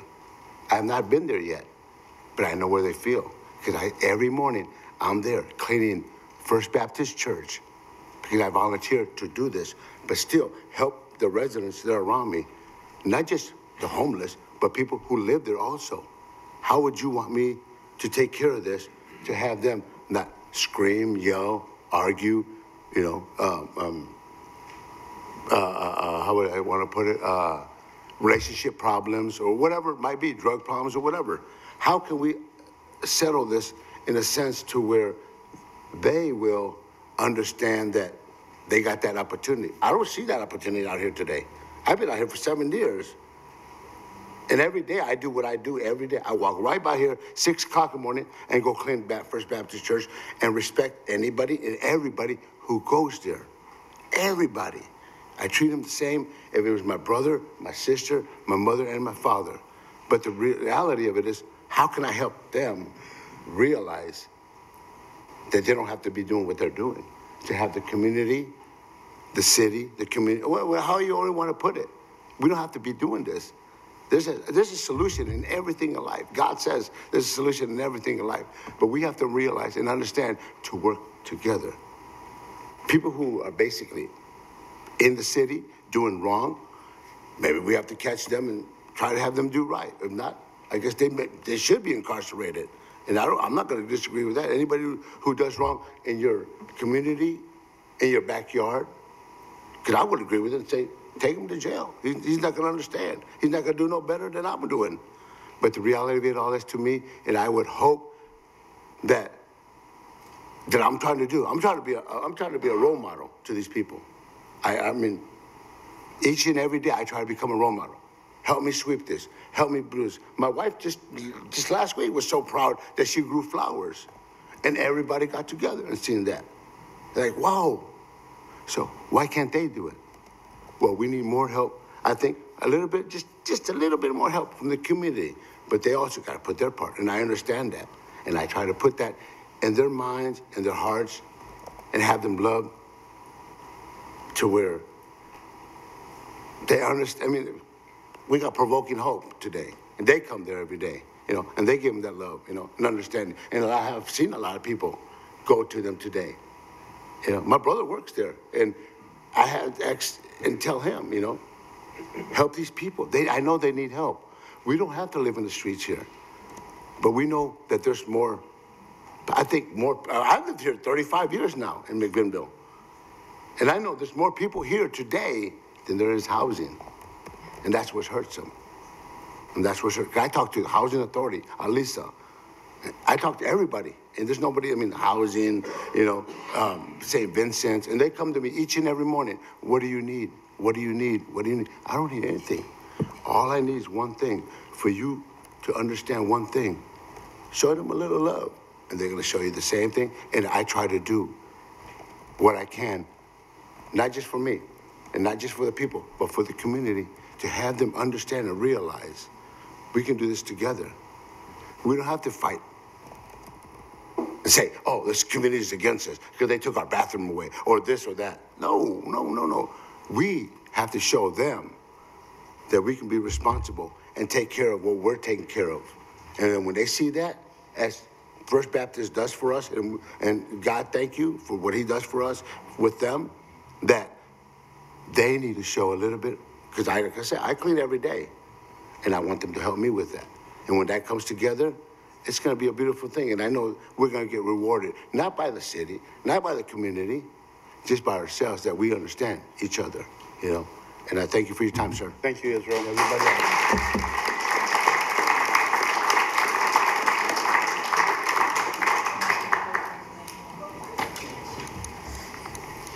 Thank you very much, Council.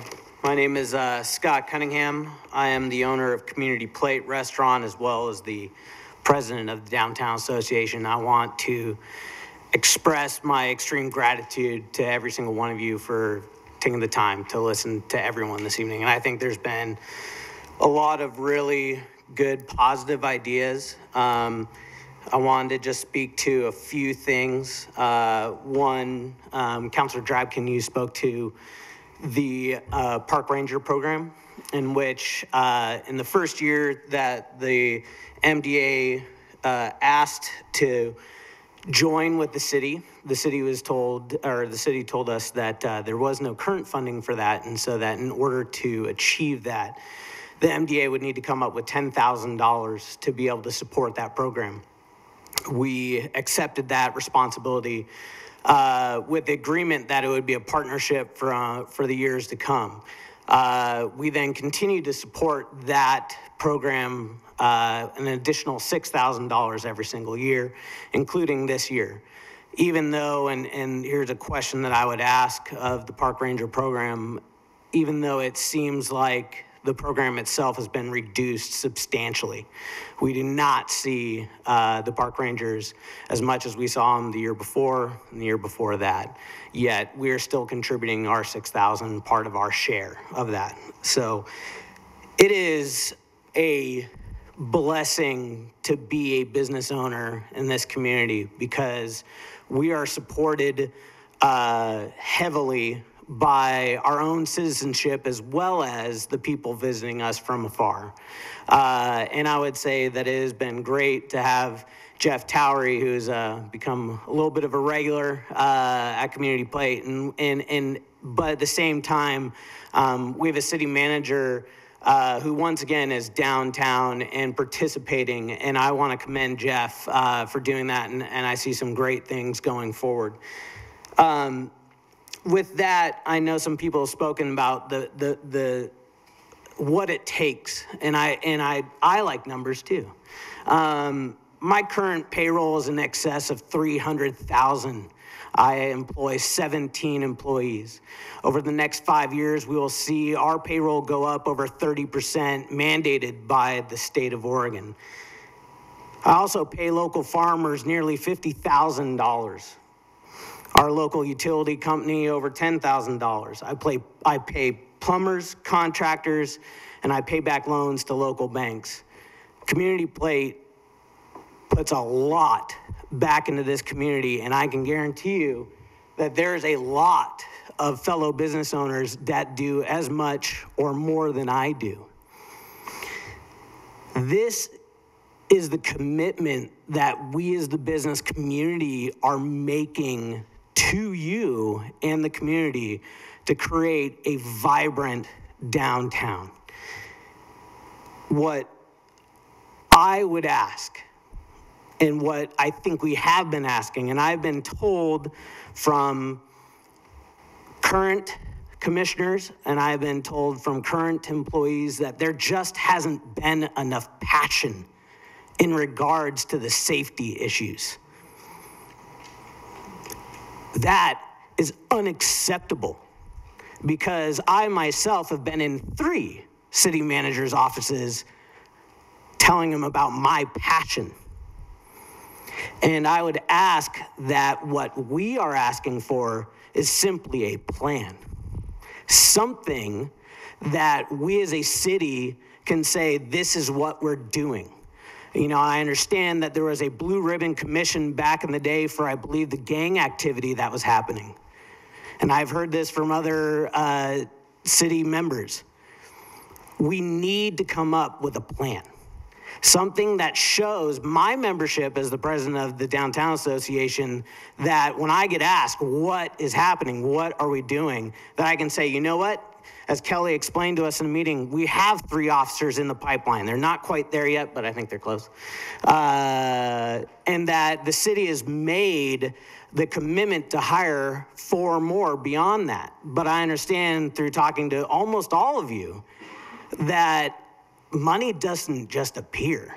I mean, I keep playing the lotto, but, you know, haven't won yet. So I understand that being someone who spends a tremendous amount of money in our community, that it does take funds in order to rectify the change. And so I would also say that in this plan, yes, the city does need to come up with an idea of how we can raise more funds in our community to give our police department and the fire department the support that it needs. One last comment, I know this may upset some folks behind me. We talk about housing, and I myself understand that there needs to be more places for people to come and stay. But I think something that we really do need to consider is a cap on VRBOs, because we cannot keep taking housing out of the picture, which could be given to people who are either middle income or lower income. Thank you so much. Thank you, Scott. Hey, Scott. Before you go, let me respond a little bit, since your information, my information seem to be different, and I'd like to address a couple other things. The email I got today said that the funding from the MDA for the $6,000 pledge hadn't been received for fiscal year 2016-2017. So that's where I'm coming from. That's where I came from on that comment, okay? In terms of some of the other comments that have been made about communication, etc., we've tried to be very communicative. We held a work session that we publicized that said, this is our action plan. This is what we're doing. These are the steps. This is the time frame. We had 1 citizen. Everybody else that was here was already serving on the committees that are serving those people. 1 person came to this hour-long presentation where we talked about how we might need to be limiting or readdressing rules in relations to VRBOs, where we talked about housing first initiatives. We talked about what we're doing about affordable housing. We talked about what we're doing about homelessness. We're trying to communicate. But tonight aside, there is rarely anybody here. Last week, people came for the public comment. They stated what they were angry about, and then they left before they heard all of the work that happened that night that addresses homelessness and affordable housing. So, you know, I think what I want more than fingers pointed. I want more than people saying you're not compassionate enough, or you're not passionate enough, or you're not doing enough, or last week people said you're not meeting enough. We are. We are working consistently. We're not meeting once a month about homelessness. The homeless subcommittee meets once a month.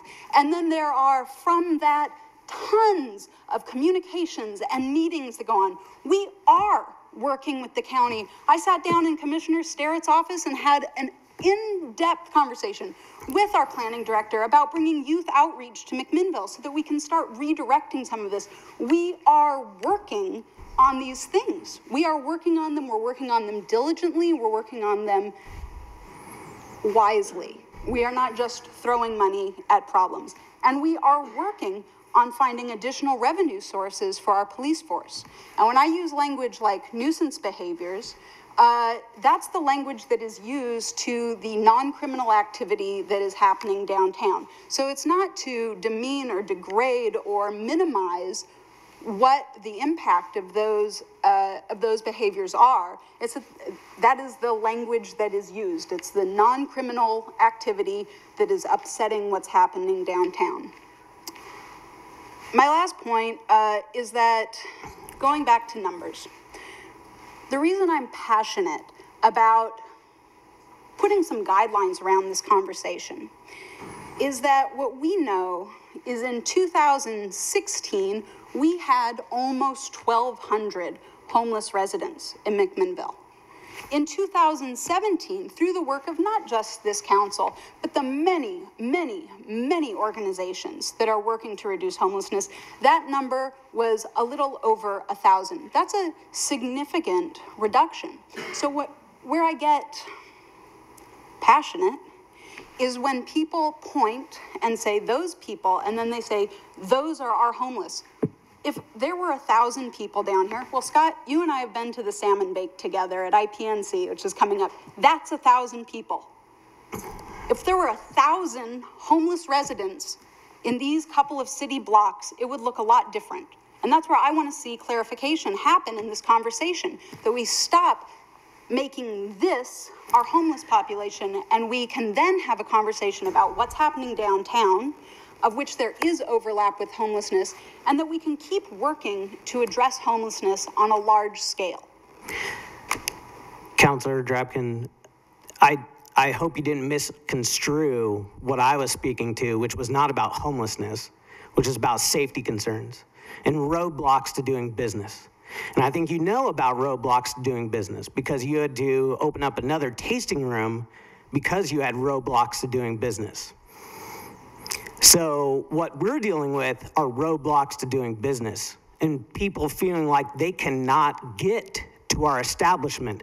And so whatever it is, whether it's a street that is being ripped up and under construction, so thus you have to move your business to somewhere else to do it, or it's having people in front of your business doing drugs and alcohol and urinating on my towels after giving somebody a sleeping bag because I was being compassionate, those are roadblocks to doing business. And so what I'm asking for from this council is that we start working towards a solution for the specific crime and the roadblocks to our business downtown.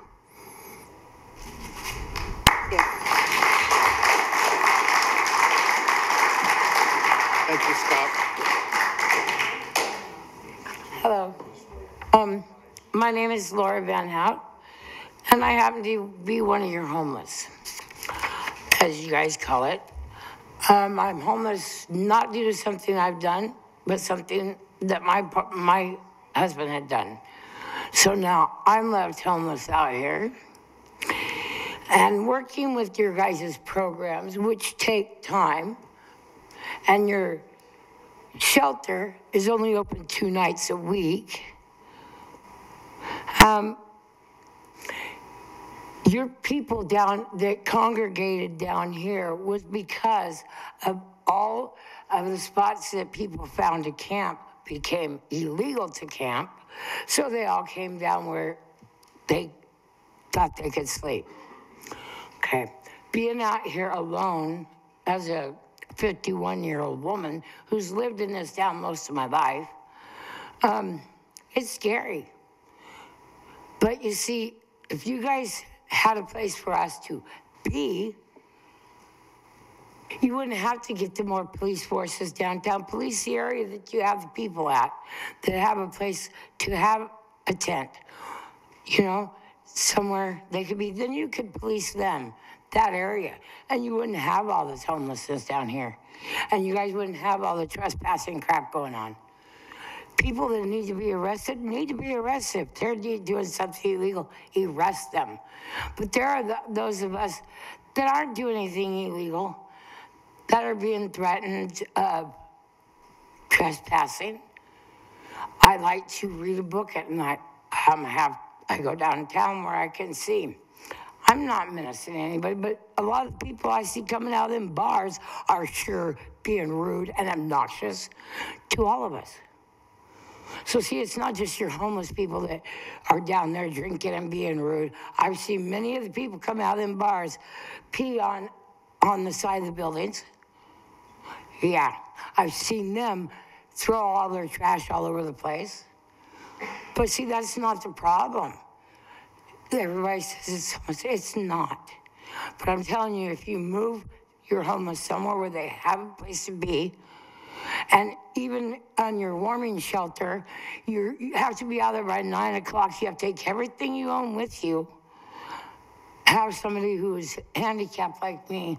I'm still working with the system, but it ain't getting me nowhere yet.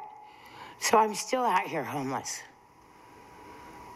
All I want is a place that I can put my tent until I can get my housing and get my income. I'm not asking for anything that I shouldn't get, because I'm not doing anything wrong. And I'm made to look like I'm less than any of you. I'm not. I've owned my own home twice, and because of my husband's decisions, I'm homeless without anything. Anyway, that's it. Thank you, Laura.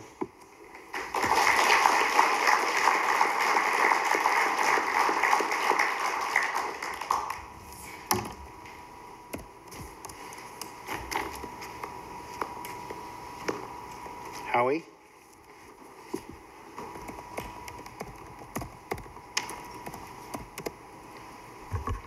My name is Howie Harkema. I'm a longtime advocate for the homeless. I live at 214 Northwest 15th Street in McMinnville, Oregon. And I'll write this down after. Thank you, Mr. Mayor, and thank you, Council, for listening to all of this interaction of your community. Thank you for doing that.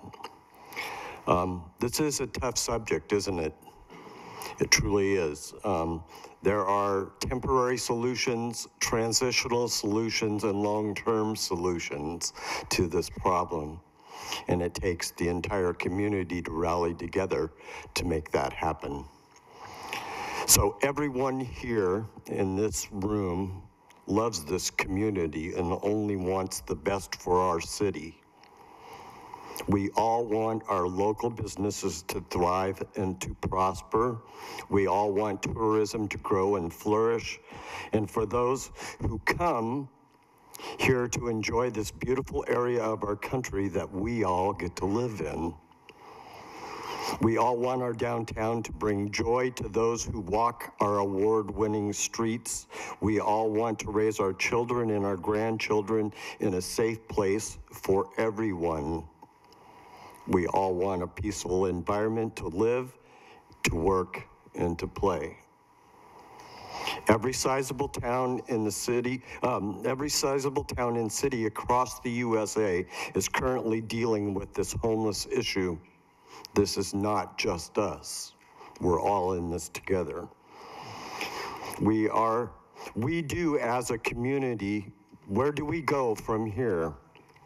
Will we bite the bullet and really try to make a true difference in the lives of those in need so they can become truly whole or not?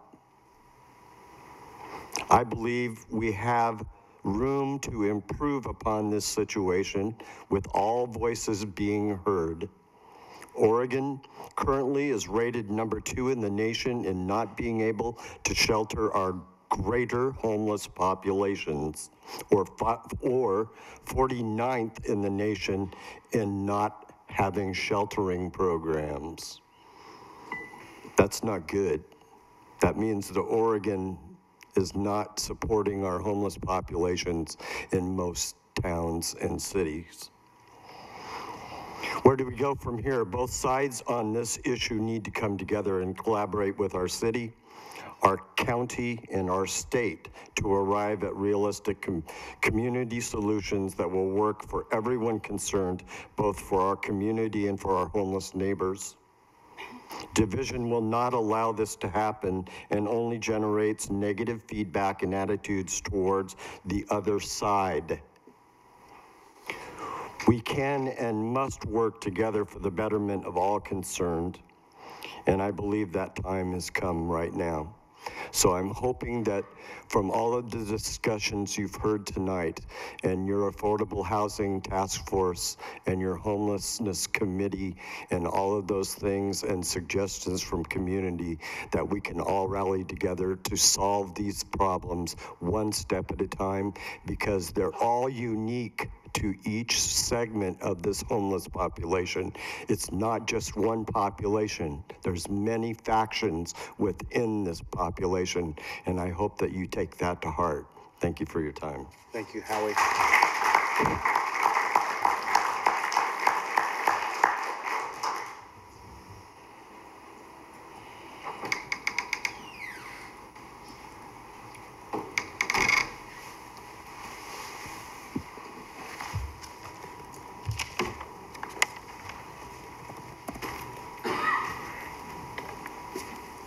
Will Rogers, 22750 Durham Lane. I'm be very quick. In 2005, I graduated from Dayton High School and moved into McMinnville. I went to college in Florida. In 2002, we had the same exact problem. I came home to visit a lot. Same problem. 2017, same problem. That's all I got to say, guys. Thank you, Will. No problem.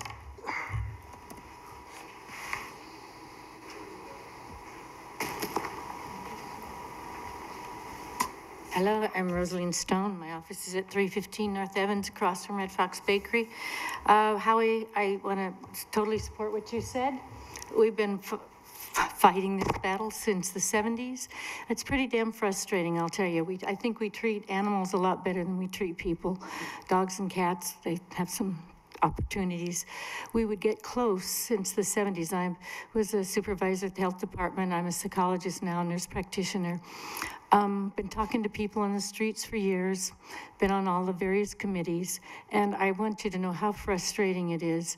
We would get, like, say, whether it's Cook School or the PMC building across from the parking lot or whatever, every time we would get close to something, there's always no, something gets in our way. So we have to not lose faith, but I love what you said about a real plan. I mean, a plan, you know, put this piece in and this piece. Howie and I have talked about a homeless summit to get more ideas from the homeless people. One of the things we're doing now, and I'll leave this with the committee if they have any more questions, but I've been interviewing people with their stories, because when you're a psychologist, you deal with stories in people's lives, and the lady who even spoke a little bit there touched our hearts. We're all privileged. We got food, we got a house to stay in. Not everybody has that. I've heard hundreds of stories about the boyfriend left, or the family doesn't want you back anymore, or yes, I was head nurse at Damage Mental Hospital. I know about addiction. I know about crazy and schizophrenia and blah, blah.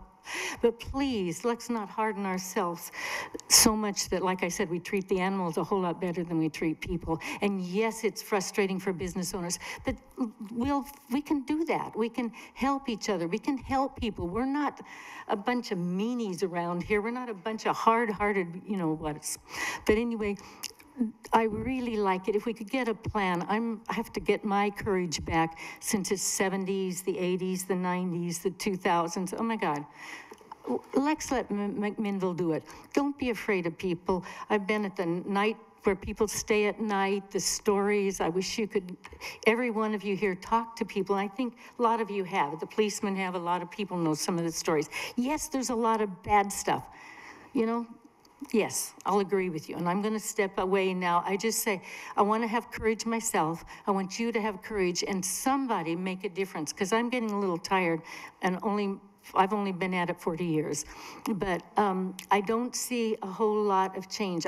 So sad that people don't have a place to stay. I know about the gospel mission. I was on those committees where people, you know, with Howie and all that stay overnight and then have to leave it in the morning, and people, and I remember I like to take photos too, and I got real teary last week when I walked down and saw a couple of men and women laying together, and the lady laying with her arm over the man, and I just was thinking, we're people.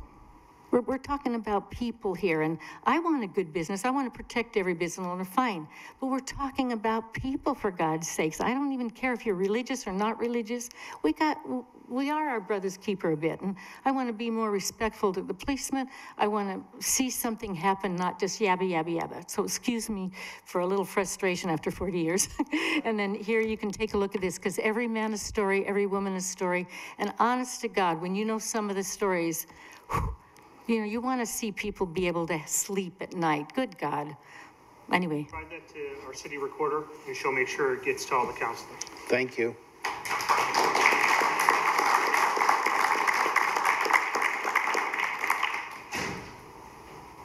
Any others that would like to come before the council? Go ahead. Hi. I didn't really plan to say anything tonight, but I just came to listen. My name's Brenda Flanders. I live at 221 Southeast Cowell, so I'm one house away from the Baptist Church. And I just want to say that I don't think that what all the folks here are saying tonight are contradictory things. That people are people, that we need to, you know, all care for one another. Everyone deserves a place to be. And we also all deserve to be able to enjoy our homes and our businesses in peace. And we all should be able to expect a certain level of respect and give respect to one another. So what I think I'll just speak for myself, what I'm concerned about are behaviors that affect my sense of safety and my quality of life. My husband and I bought our house in 1998. It was really run down. As a matter of fact, our neighbor, when I said we just bought that house, he said, why? And we put a lot of blood, sweat, and tears into that home. We raised our 3 children there. And my husband says he's touched every square inch of that house. And so we really love it. We raised 3 really good adult children. Our oldest son works for a program in Seattle. He's a chef, and he works for a program called Fair Start, F-A-R-E, where he teaches people who are transitioning from prison and homelessness culinary skills so that they can get jobs. Our daughter is a social worker, and she worked at transition projects downtown Portland for 7 years with the homeless population there. Helping them find housing and keep housing, and now she works for a program called REACH. My husband and I have both volunteered for Habitat for Humanity. I worked for Head Start for 7 years as a home visitor. So we're not people without compassion. So I've really struggled with this in dealing with the ramifications of having people with poor behaviors on the corner day and night. I don't know what some of their status is, whether they're homeless or not.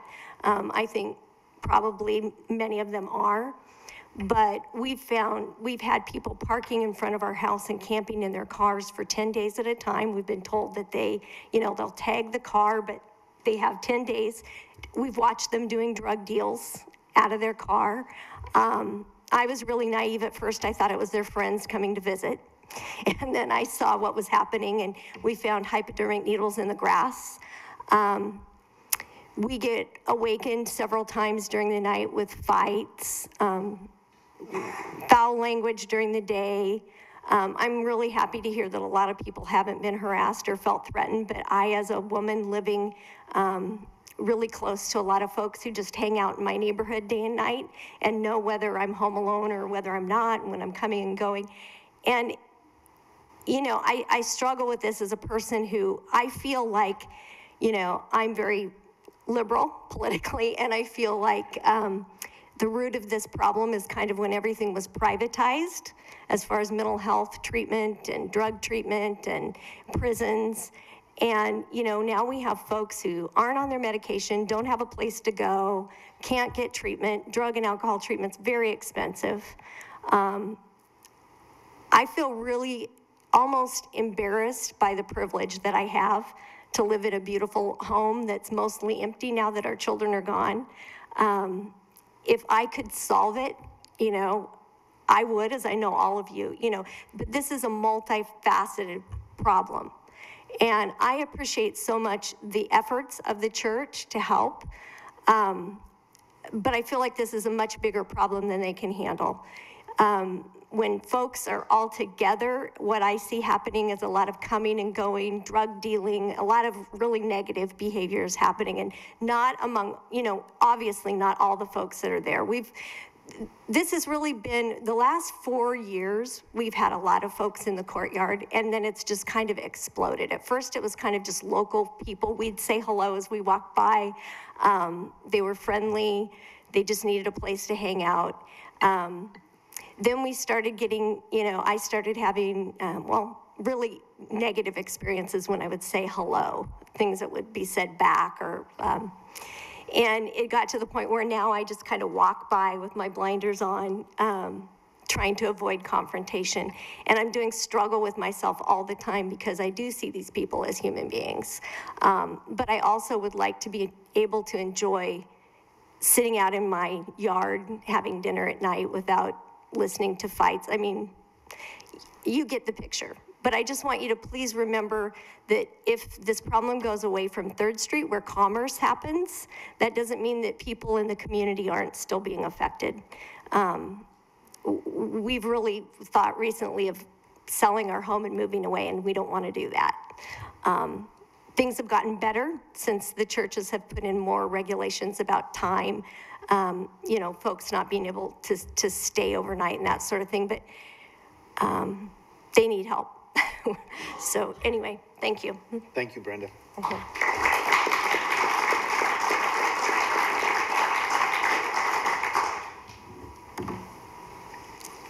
Hi, my name is Lori. I'm a Yamhill County resident at 608 Joel Palmer.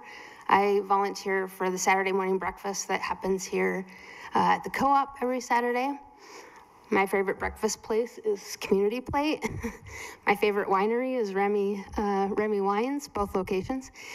And I just want to touch on a few things. I also work in disability services, and I've heard a lot of people talking about behaviors tonight. You can research this, but one of the best reinforcers for behaviors is positive reinforcement. So I know that people have been advocating for ordinances and regulations and cops on the beat. I'm fully aware of all of that, very intricately aware of that, as I used to be an employee at the co-op working with this population. I actually spent about 3 weeks living with our homeless population here, because after I heard about the issues at night that people were experiencing, I wanted to see what it was that was going on. So I did. I lived with them. This is back when we had tents on site at the co-op. And I'll tell you, a lot of the issues that the businesses in the Downtown Association are having issue with are not the homeless people that are living on the streets. In fact, one of our individuals living as homeless expressed that she's witnessed people coming out of the bars and peeing on the side of the buildings. I personally experienced that as well. One of the best things about that experience for me was seeing the difference it made for me to be able to go home after sleeping in a tent and shower and eat and say hello to my wife. We're dealing with Maslow's people. Like, any of you know what it's like to be hangry? You know what it's like to go a day and a half without a shower? You're cranky. It's hard. Add mental illness to that. Add strife of not having work. and feeling devalued. All of this stuff compiles on a person. And if we're as a community able to see them as people, provide opportunities for them to rise to whatever level they are capable of, that's going to make a huge difference for behaviors. It's going to make a huge difference for opportunities, and it's going to make a huge difference for the businesses on 3rd Street. It's just really hard for me to listen to people complaining about behaviors. No, they're peeing and they're in doorways. Like, if that was your spouse, if that was your brother, like, it's, and I'm not criticizing the Downtown Association. I love 3rd Street. I love all the businesses on 3rd Street. And I know that there's a lot of generosity and compassion that comes from those businesses. I think the issue is organization. And as Remy said, there's a lot that's happening. There's a lot of opportunities to get involved. I personally believe that the issue is connecting those opportunities with people that care. There's obviously a lot of people, a lot of manpower that can be utilized to deal with the situation. I'd like to suggest that there's some kind of social media forum that gets created, even if it is at the very least to provide information about meetings, but beyond that, it could have ways to help. It could have ways to get involved, ways to volunteer. If McMinnville City provided something like that, that even could be attached to the Downtown Association, I think that would be a huge opportunity for all these people to not just come here and point fingers, but to actually put their hands to work. Thank you, Lori.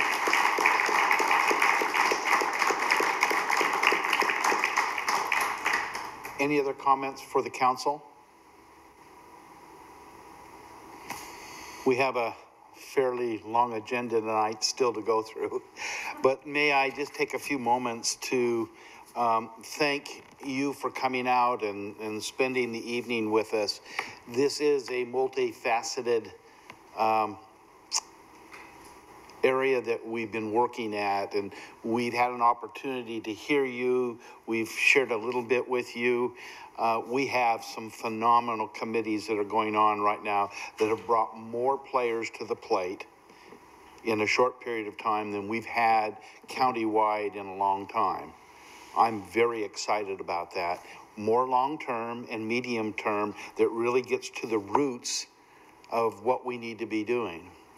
We also need to be looking at behavioral things, and we talked about that. And the separation between behavior and homelessness, we need to be careful of how we address that. And I know at the council level, we've made that distinction.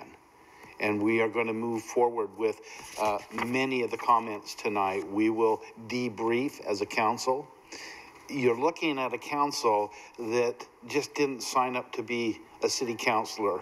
You're looking at individuals that have spent years and years and years in giving back to this community. I can look down this line and down this line of individuals that have been involved with chambers and downtown associations, United Ways and library, and you know, we are passionate people. This is an area that there is no all-in-one solution.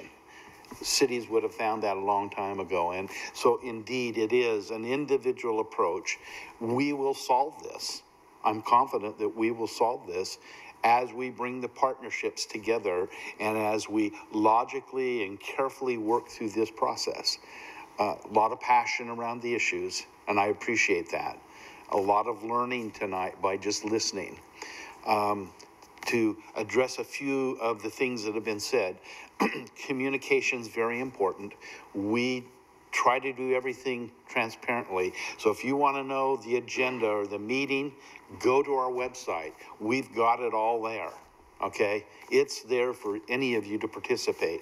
I have strategically pulled myself off of every committee because I want to go to every committee as not a committee member, but someone that listens. And so there's a commitment on our part to truly get involved and not only look at the short term, but the intermediate and long-term effects of what we're doing. And we're headed down that path. So again, on behalf of the council, let let me just tell you just a couple of things, and it's been alluded to tonight. Yamhill Gospel Rescue Mission, close to $1 million that have been raised this year. Well, over the last 2 years. We've gone from 30 somewhat beds in a mixed area where we had room for women and children and then men in a dilapidated room to where by the end of the year we will have 70 beds. 70 beds. We will more than double our capacity there. A place where you've got to be clean and sober, but they're going to teach and help you get out of the situations that many find themselves in. That's a real win, and the city's been very involved in that. YCAP is doing a phenomenal job.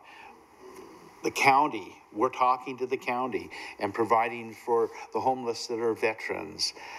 Again, affordable housing, education.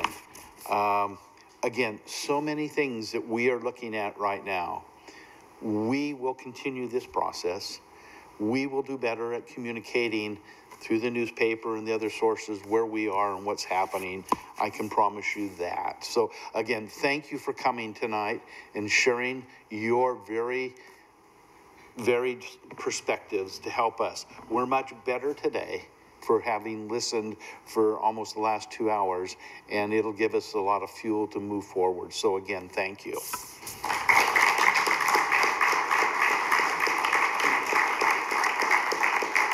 Okay, we're going to move into our agenda. Take 5 minutes. Why don't we take 5 minutes so that we can stand up and move a little bit? We will be back at 9:25.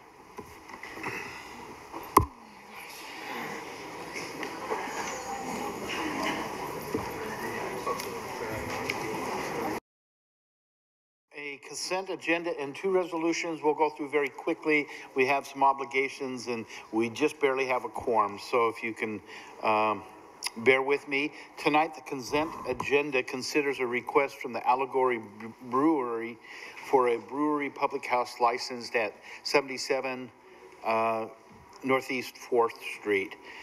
Is there a counselor that would remove this agenda item from the consent agenda? Hearing none, do I have a motion to approve? And a second? Second. It's been moved by Council President Menke and seconded by Councilor Drabkin. All those in favor may indicate by saying aye. Aye. Any opposed by saying nay. Hearing none, that passes unanimously. We have 2 resolutions tonight. Resolution number 2017-54, a resolution awarding the public service contract for the design services for the old Sheridan Improvement Project 2017-6. Mike, if you could briefly go over that for us. Thank you, Mayor, members of the council. I'll refer you to the brief staff report as well as the proposed resolution, copy of the proposed contract and scope of work and project vicinity map that are in your packet. I know we briefly spoke about the project at your dinner meeting, and so unless there are any questions, staff would recommend you adopt the resolution awarding that design contract to Hopper, Hoff, Peterson, Regalis in the amount of $284,120. Thank you, Mike. Any questions for Mike? Hearing none, I'll ask for a motion to approve resolution number 2017-54, awarding the personal service contract for design services for Old Sheridan Road Improvements Project 2017-6. So moved. And a second.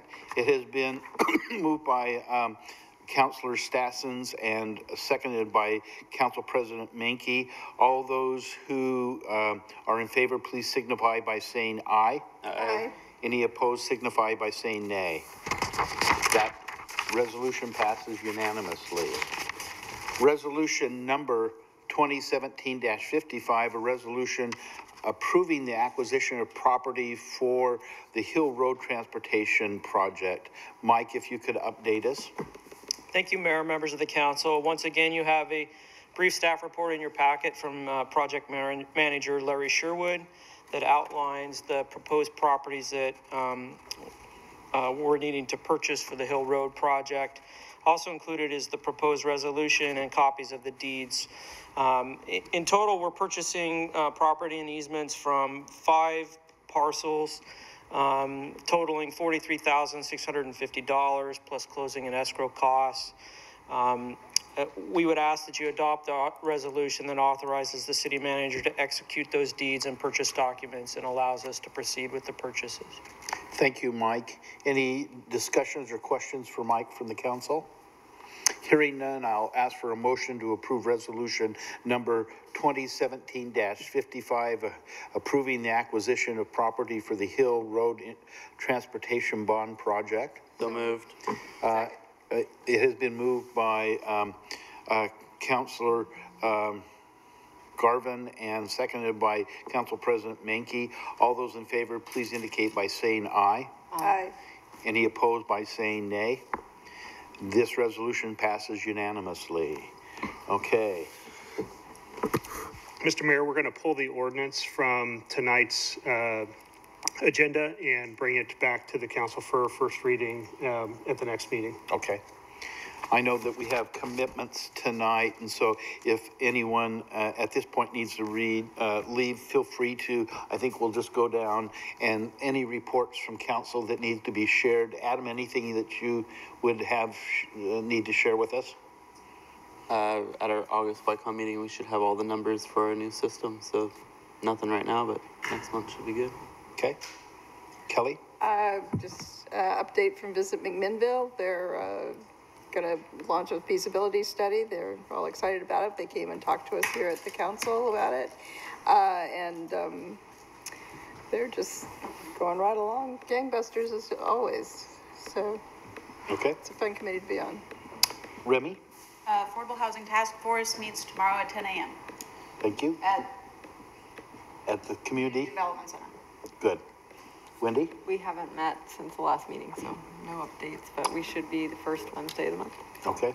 Just an update, MEDP moved into the Community Development Office. Last week, we had the open house through the chamber with greeters, a great group that came out. Also, from the bypass, I think I've shared this with you, but the legislative session produced a $21 million award for phase 2 of the bypass. That we add that with the 10 million, there's a substantial shortfall of the 90 million that's needed for right-of-way and design. More to be coming on that this week. We'll have a meeting to update that. On Thursday. On Thursday. Any reports from staff? Just fire police, August 1st, next Tuesday's National Night Out in the Park, Discovery Meadows, free hot dogs. Good. There you go. Dunk the Chief? Dunk the Chiefs, yeah. Good. What night was that? For you, midnight. Rich, anything from? Again, thank you both for this evening. That was a great presentation. The recognition that was given to both officers and the community was, I think, spectacular. I don't remember seeing that kind of a presentation in my 12 plus years, so thank you. I know you guys tried, you orchestrated that, so thank you. It was special. Heather, you've been so quiet this evening. That's great. Yeah, so I just wanted to remind you, councilors, that we're hosting a design charrette on Saturday at the Space Museum. I encourage you to stop. It's an in and out throughout the day. I encourage you to stop by and sort of see the process if you haven't seen a charrette process before, and to participate. It's a chance to get out pens and draw and map and make impact. So, thank you.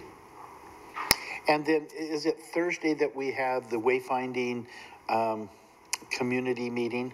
yes, so thank you, Mayor. So this Thursday night, starting at 4:30 in this room, we'll be having our public forum for our wayfinding project to gather feedback from the public about different milestones that were in our decisions. Thank you so very much. Mike? Melissa? David?